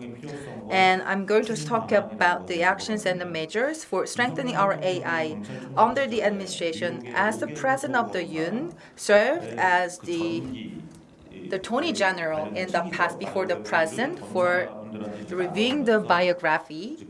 When he shared the biography among the prosecutors in the past, he also shared that those who have also served as pioneers for preventing financial crimes was his role models. That's why to preserve and pioneer the financial crimes, the financial crimes prevention was also one of his key priorities. And now in this regard, like the prosecutors, the Mo Gyan-so, as the role model of the President Yoon, as you can refer to his background and his achievements and the market, economy, and all the well-foundation work for the public health and the public was really good, applicable at the time. And in this regard, we can absolutely see that these are really good measures and actions for the industrial evolution. I have also written the academic paper in the past. Of course, that was before the new president, Mr. Yoon's inauguration. Once we have the new president, and likewise the AI Mo Gyan-so system can be also pursued, so that between the police and the prosecutors, the AI to be more utilized and more strengthened at the time. And for this time, for the AI, as we also joined all the systems involved, the financial, the services commission, we also have to apply the more ways and aspects to prevent financial crimes and operate the well-smooth system. I think that we have not fulfilled the full level of the compliance for the public. In this regard, as I have also had some interviews with the representatives and working level officials of the financial institutions, and one of their concerns was to have a lot of workload and inefficient working environment, so that they can also expect the more the work and the more innovative techniques from the AI as they would like to expect to utilize the AI. And in this regard, and for the eradicating the financial crimes, and sometimes we see that there are some conflicts or discrepancies among the government authorities and the finance institutions. And in this regard, we see that the money laundering or the fraud, like rule-based systems, are the targets that we have to also notify. And those branch offices of the banks are to share any potential frauds or any the financial crimes to the headquarters. But sometimes they have seen a lot of conflicts. And from the financial institutions, and if they find out any the money laundering or the frauds, they can also be impacted for the performances. But during the former president and administration by the Kim Young-sam of the Republic of Korea, and at the time, the Financial Reforms Act was launched. But without it, and the financial industry would not be developed like we have nowadays. In this regard, we have seen a lot of these significant accomplishments and development from that time for the institutions and regulations and operating systems, and sometimes short term, the crimes or any inconvenience, but in the mid to long term, we can also strengthen our market system to really provide a very and well-established foundation and system for the public as a driving engine for another national development. Back in 2009,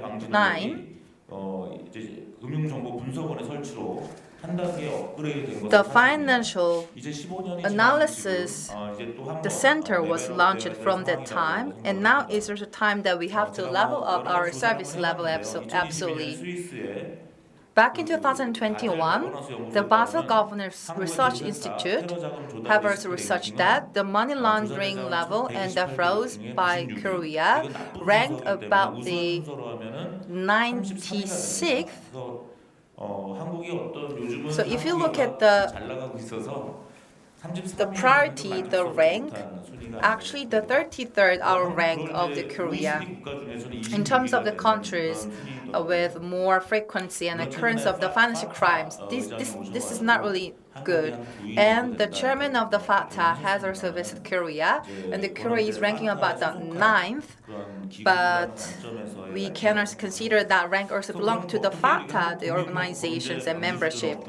And in this regard, we have to also focus on the measures how to improve our system. And that is also basically we have to adopt and improve the AI, which has significantly developed for a long time. And the ChatGPT for the 2022 and 3, we are seeing very innovative horizons nowadays. In the fourth industrial revolution, now we see that it's a real starting point for the fourth industrial revolution around the world, as we totally understand. And the fourth, the preventing financial crimes of the Korea and adopting the financial services with the AI can be also really timely and relevant of the time. However, throughout my interviews as I conducted, I was shocking because since 1995, of the FinSat as one of the artificial intelligence and academic society, they have also published a lot of researches and an academic paper in the fields of the AI. But still, the Korea has not been borrowing or referring to a lot of literatures from the US. It was really shocking that we have not really fully referred to other cases, like from other countries, like advanced countries, like the US or UK. And for Korea, it is known as a powerhouse for education. But still, AI utilization and technology development can be also ranked as third or fourth around the world. But the system utilizing AI in preventing financial crimes are really relatively lower. And back in 2021, the Global Sanction Index was also released and announced. When it comes to the completeness and accuracy and access into the indicators, all the indicators and indexes have been also investigated and researched. But unfortunately, Korea ranked about the 38th according to that report. 1 to 5, US, France, Switzerland, and UK and Qatar are the top 5 countries. According to the financial institutions in Korea, if you look at the circumstances for each financial institution, they have their own rules that they like to preserve and maintain. And sometimes they can observe the information or suggestion from the Financial Services Commission or committee. In this regard, internally and externally, and sometimes those policies are to be more strengthening, to be absolutely to voice out their expressions, voluntary for upgrading their systems. And in this regard, to prevent the financial crimes to level up our measures. And if we also look at the Financial Reforms Act since 1993, we definitely need another level up or another innovative act for the finance reforms, sophisticated, innovative systems for the cryptocurrency, financial institutions, and exchanges. We have to absolutely collaborate our partnership as well. And for upgrading our systems like AI, deep learning are to be more nurtured and strengthened to really prevent our accuracy and precision for the financial crimes. Throughout the procedures, the synergy effect are to be absolutely strengthened based on the federated learning absolutely. To prevent the financial crimes, the collaborations are definitely needed. But when it comes to sharing data, and some financial institutions are reluctant to share data or have the collaborations. But when it comes to the concept of federated learning, and the data are not being shared, but they can only collaborate the AI algorithm model only. As we also listen to the CEO of Conciliant Gary Schiffman, not only for the medical institution like the top journal, the Nature magazine are publishing probably at least 5 academic papers for the AI. The techniques is a very key and pivotal sector. They have published a lot of the new academic papers paired, so that for pharmaceutical and medical industry, the AI has been ranked very high-level service, and also Conciliant and the financial industry is also serving a lot of efforts, and we absolutely have the fully verifiable the system for the federated learning. In this regard, the financial services, the analytics center of Korea, to establish the more collaborator models as well. As I ever look at the interviews with the next tech service and immigration service, and absolutely the data and AI sharing platform are to be definitely needed. And in this regard, for the preventing financial crimes, the National Security, the Council, and Intelligence Service, and they are not really open to share their data. But by sharing AI and data, the model only, then absolutely we can have very smooth progress for the future. Absolutely, the Muganso, the project center, if we name that particular project to prevent the financial crimes, and sometimes we also need to consider that as one of the national agendas by the President of Korea, like the President Yoon and the ruling party, without their more collaboration and efforts. And the first seminar, like between, as we have a look at the cases from the UK and US as well, and from the US, the financial crimes, the prevention platform having also done a lot upon their collaborations. And the financial institutions are not only open to share their data. So based on their lessons learned, the federated learning has been also pioneer. And absolutely from the UK and US, in preventing financial crimes, there are a lot of efforts ongoing. Likewise, for such advanced countries, we also need to follow the suite and also have more collaborations as a pivotal country in the financial crimes detection in Asia. Thank you very much for your attention. Thank you, Professor Kyung-Jeon Lee, and he made a great and insightful proposal. And we have to establish the center for the financial information analysis, and they can work together with the financial institutions to have federated learning. So that is his proposal. Let's move on to the Professor Hwang Seok-jin of Dongguk University.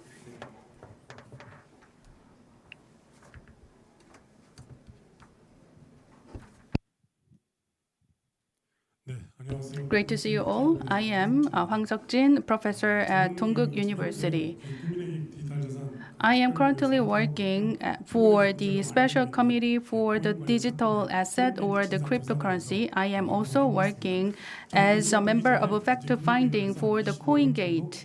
And I have been working for financial institutions for 25 years before becoming the professional.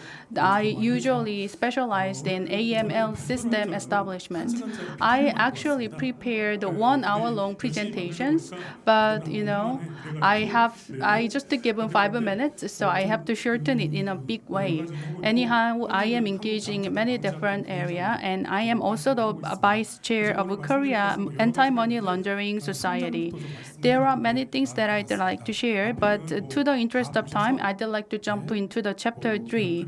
And the chapter 1 and 2 have been covered by other speakers, so let me just come to and jump into the chapter 3. So we have listened to many presentations, but I miss one thing.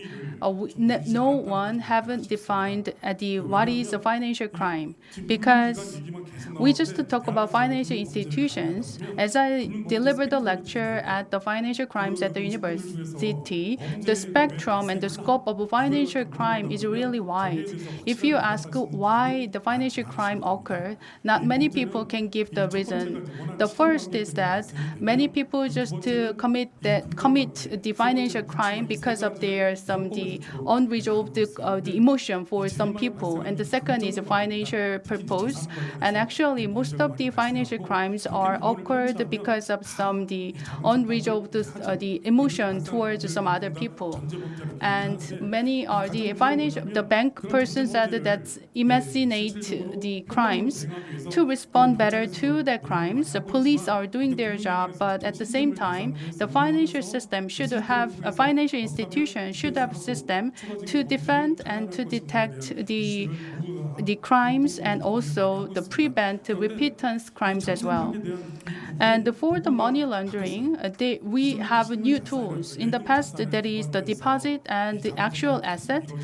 That's how we used to have the anti-money laundering, but now that have advanced into the cryptocurrency. The problem is that even though we have a certain system, we still have some issues coming out. The financial institutions have the FDS and AML system. They do have these two systems as the law asks them to have, but no matter how advanced they have these systems, they can have a great result, because it goes like this: they judge whether it is the crime or not, and if it is not crime, they just let it go, and it has weaknesses. It have heavily dependent on the monitoring personnel. People make the final judgment, because the AI is great, but the final judgment should be made by people. But it is alert, and alert also can be operated based on the AI. But the alert help us to have a first judgment. Let's say the first judgment call it legal transaction, and the second judgment also second person to make a judgment, and then at the third judgment they just ignore 2 rounds of judgment and make an independent judgment. However, instead in general they just based on the previous judgment to make the final judgment. So even though there is suspicious, they just accept it as a legal transaction. So FDS is more like we have FDS, and the other is AML, which is more focused on the anti-money laundering. So these are the current system that we are having. Certain financial systems are having these systems independent, but actually most of the financial institutions have their AML system under the FDS. So to advance these systems, there are many things we can consider, but when it comes to the AML, deep learning and big data are the key. It has not that long for Korea to have AML. So we are not clearly see whether these should go to the AML or some other category. So around mid and late of the 2000, we have an establishment institution to have the AML, but the sensitivity of money laundering was still not that high. So the system itself do not show. Many people doubt the performance of AML. That means no matter how quality big data we are having, and we run the deep learning based on the quality deep data, the final judgment is made by human beings. So if that person is swayed by the precondition and the prejudice, then he or she cannot make the objective judgment. These are the area of AI. They can detect the patterns. There are strong AI and weak AI, and the check can be done by machine according to the system. The weak AI is working on the system to check.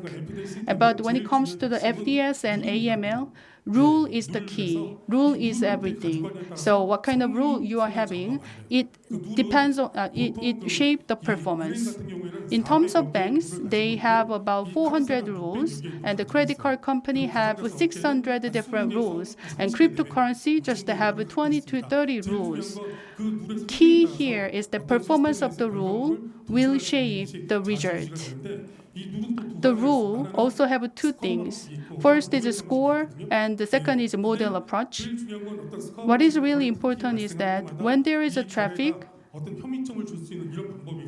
the score can see whether that have some suspicious transaction, and model is based on the past transaction. And based on the past transaction, they just categorize what are the suspicious transaction. But the important thing is that we do not have previous cases for both of the system and both of the approach. So it is rule-based AI judges here, but they do not have any experienced data. So they are based on the random forest, and the decision tree are very limited.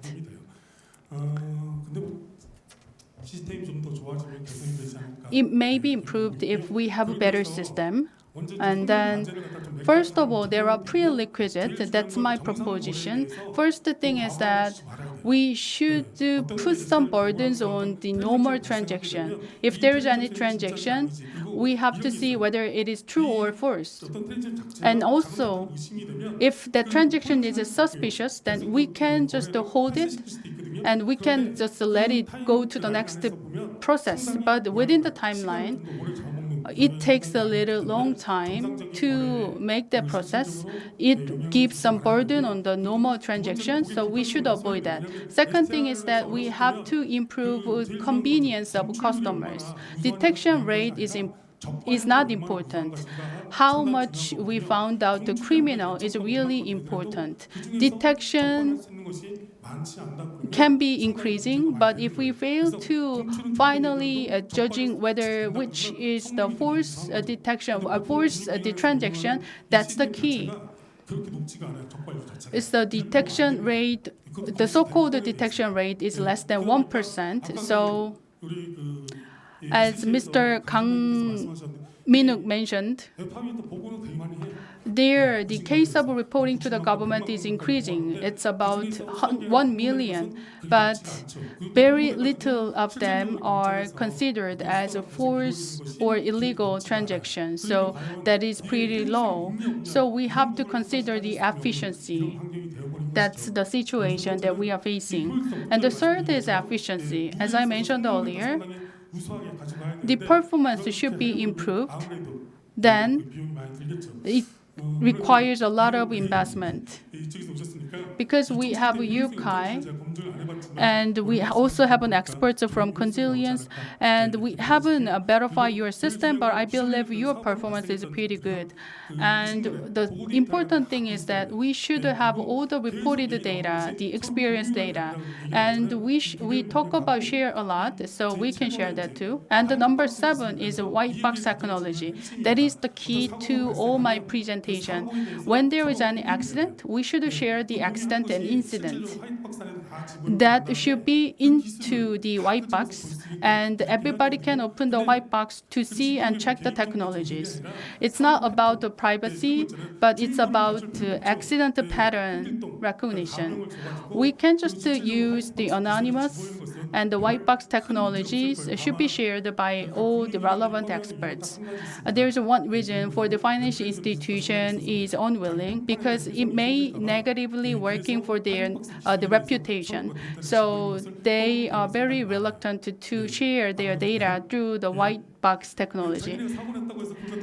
If there's any case in their bank, if they just put that into the white box technologies, even though there is no actual names on it, people can see what bank have more the accident cases. So it may damage their reputation. So many banks are not willing to share the white box technologies. Anyhow, I was supposed to deliver my presentation for an hour or 3 hours, but I will just try to summarize it.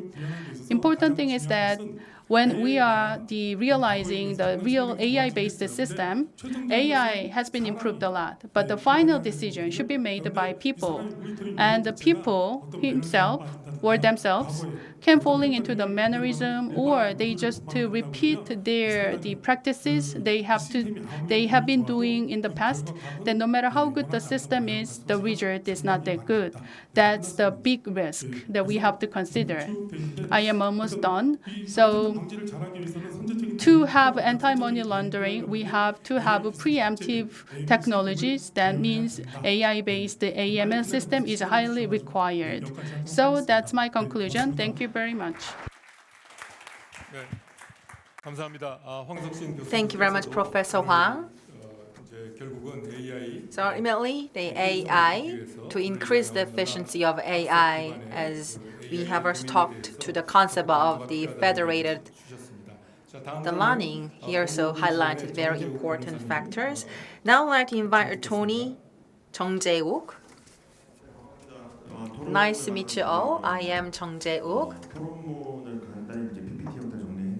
Let me share the presentation for my opinions today. And briefly, as I majored in the business management, and it's also my great privilege to be invited here, the seminar hosted by KMIS. And for AI related to the preventing financial crimes, but the contract reviews and the loan reviews, we can utilize a lot of possibilities of the AI and the financial industry, and we see a lot of the potential possibilities. But today, I'd like to focus on, under the administration of Mr. Yoon, when he also run for the candidates, and absolutely the innovations can be absolutely done by the more collaboration. So when it comes to the rule of law, we are not only focusing on regulations, but we can also predict more possibilities. As we also talked and mentioned between the Korea-US alliance, and from the US, as we see more proactive measures and actions, so still, unfortunately, we are very slower in terms of the developing our technologies and system. But probably we need more collaborations between the U.S. We need to have more lessons learned and the practices from the U.S. for us to really develop our system here. Then when it comes to utilizing AI and to comply with our regulations using AI, let me share with you some concerns what we have to take for the future. First, we need to talk about the potential possibilities of intraversive errors because AI is based on the big data. If the big data is contaminated or not really clear, we also have to think of our actions and measures, how to solve those problems. For instance, like if we also refer to a case from the Amazon, and depending on the systems, there is the sexual discrimination between the males and the females because there have a lot of the focus on the data on the male candidates, unfortunately. And we see a lot of the cases from the discriminations and cases. So in order to reduce the possibilities of intraversive errors, we need to focus on the technical system, and anti-discrimination issues can be absolutely strengthened. How to really set up the liability? Who is going to take the responsibilities and liabilities? We also need to think and the spectrum of the exemptions of the liability at the same time. In relation to that issue, as you also mentioned before,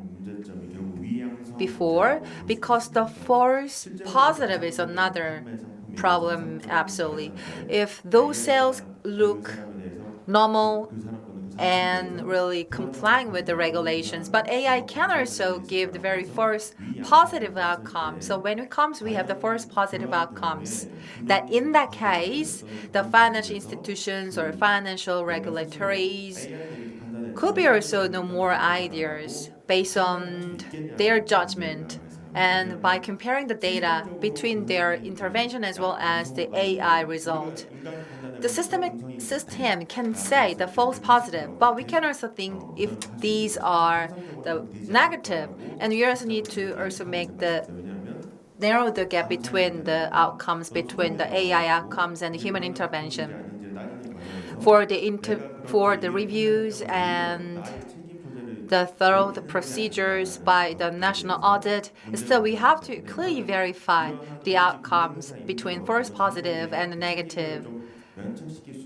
And in some cases, the legal framework is also another issue, how we can also identify and classify the false positive. And sometimes we may have the possibilities to just follow the classification of the false positive from the AI models, and it is highly possible in some cases.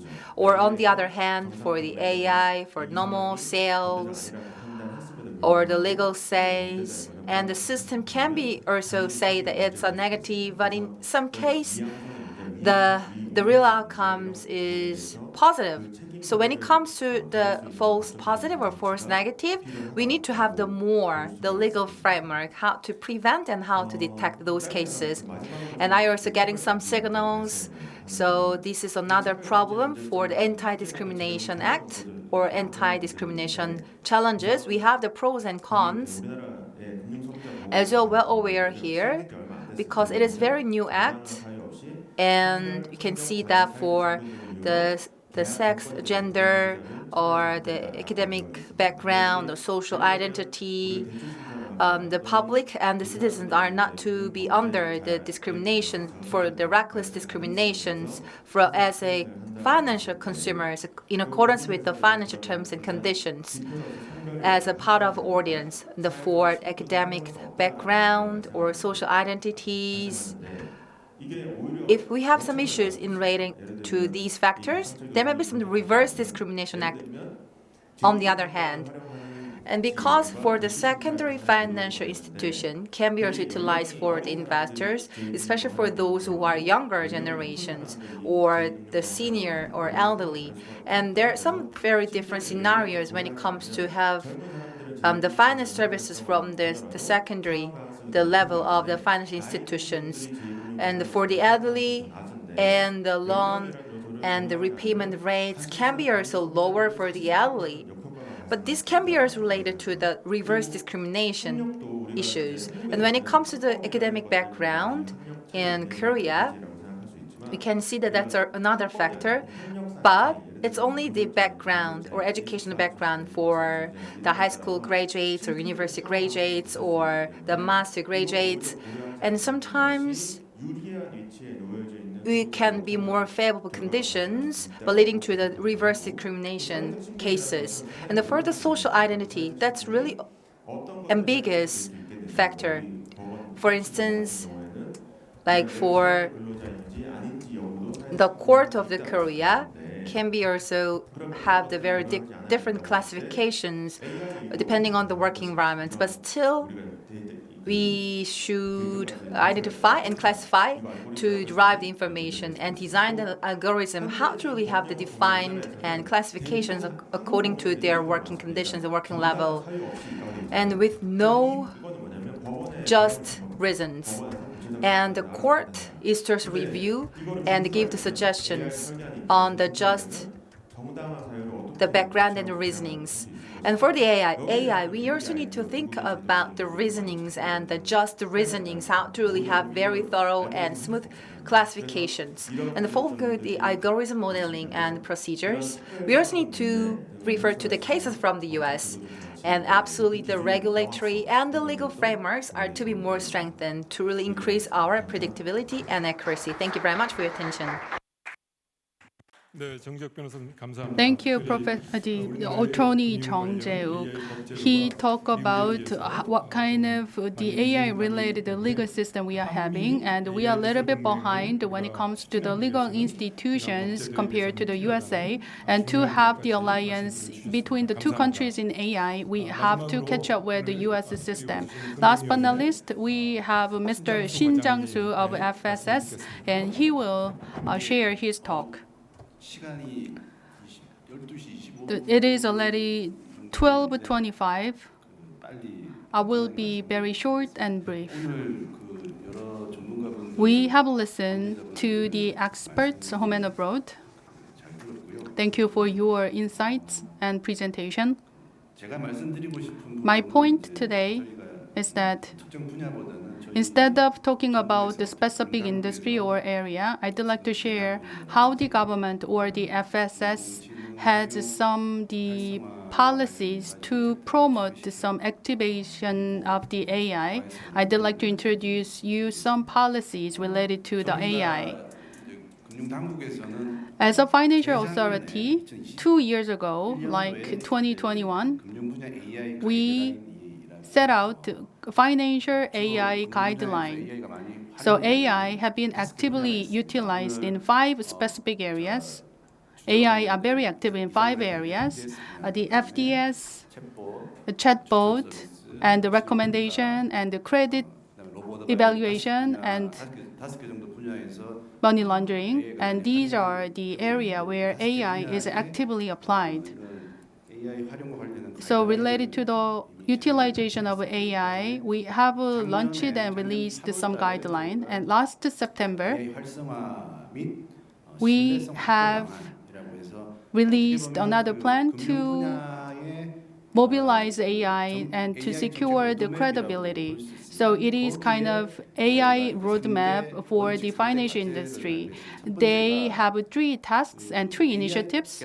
First is that, as you mentioned earlier, the key to vitalization of AI is to securing high quality data. So as Mr. Gary Schiffman mentioned earlier during his presentation, the federated learning 개인정보 보호 문제를 해결할 수 있는 어떤 can be a great way to resolve our privacy issue. It is not sharing any privacy, but training AI. It is so very refreshing idea.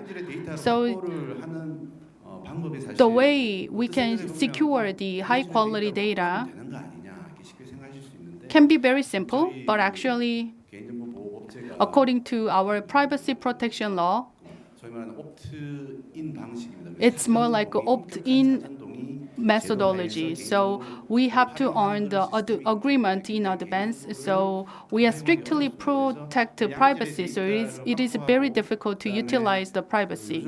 So securing high quality data is one thing. And in the past, 뉴트럴러티라고 하지만 요즘은 데이터 중립성 we say data neutrality, which means everybody can have an access to net and can utilize it.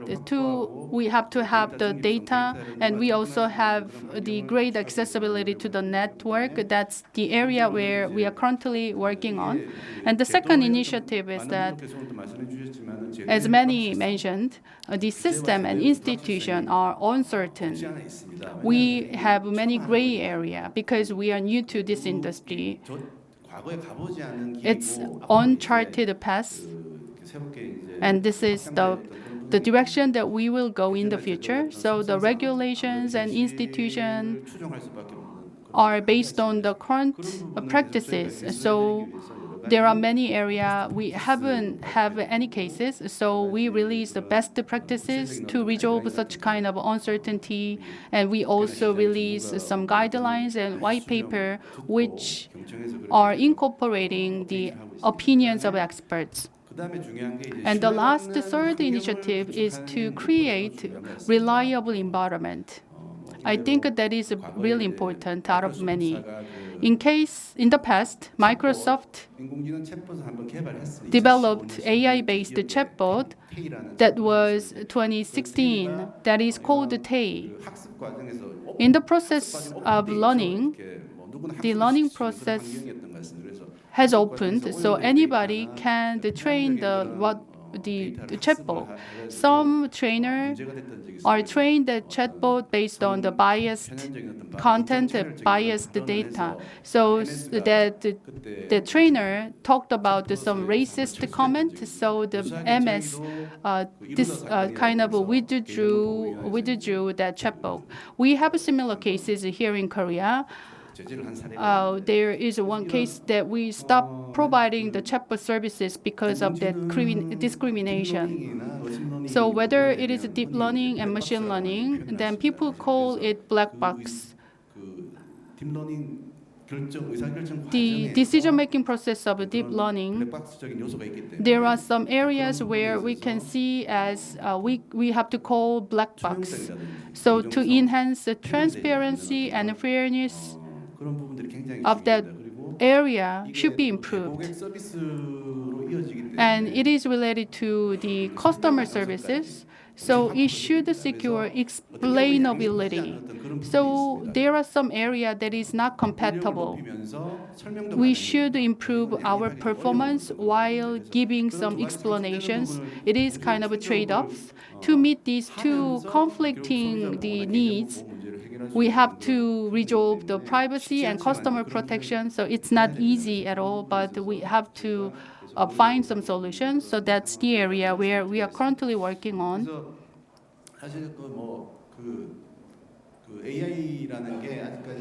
So the AI is very active in financial industries, but for the FDS, are the transactions that looks abnormal compared to the normal transaction, but data is not enough, and data has been limited, and we are in a situation not easy to share the data for the FDS. So the data is insured, and to secure the data in an efficient way and to resolve privacy. So from the perspective, federated learning might be a great way for us to go further. So these, very recently, EU will pass the AI bill, and around 2026, they will have the AI in practice. Just like that, the Ministry of Science and ICT are preparing the bill for AI. So related to the AI learning and tools and institutions, the federated learning might be very insightful to us. That's it. Thank you very much. 마지막으로 발표해 주신 Thank you very much, Manager Shin, as the last panelist. In particular, since last year, 2022, as national agenda for the AI activation and securing the trust in order to secure high-quality big data as well as to provide and protect the privacy are the key elements for the AI utilization and trust building mechanisms. So in this regard, absolutely these AI utilization trust building measures and act will be very crucial. So based on the Korea-US Alliance for AI Technologies, we'd like to ask for a lot of more support from the FSC, the Finance Services Commission of Korea, for the further collaborations. And taking this opportunity, I'd like to thank all the four panelists. I'd like to give a big round of applause, everyone. Thank you very much, everyone. Now it's a time, the 31 past 12, and now we are very heated discussion while keeping the time well. And for the last 2.5 hours, we have very intensive discussions, and it was really successful completion for the third UCAI Forum and seminar, thanks to your dedication and participation. And for 2023, and this is the time and day for the June 19th, will be the massive turning point for the Korea-US Technical Alliance on AI Technology. It's a very, very meaningful milestone for this seminar, and we have the topic of the prevention of financial crimes and enhance the competitiveness between the Korea-US AI Alliance while we presented all the project in relating to these financial industry. It was really meaningful and a valuable platform for the US-Korea AI Alliance. We really hope that we can have more enhanced competitiveness and another next and new and growth engine for the Korean development. Ambassador Thomas Hubbard and the CEO Gary Schiffman, who came from far away from the United States for the historic collaboration of the Korea-US Technology Alliance, and give them a big loud applause. Okay.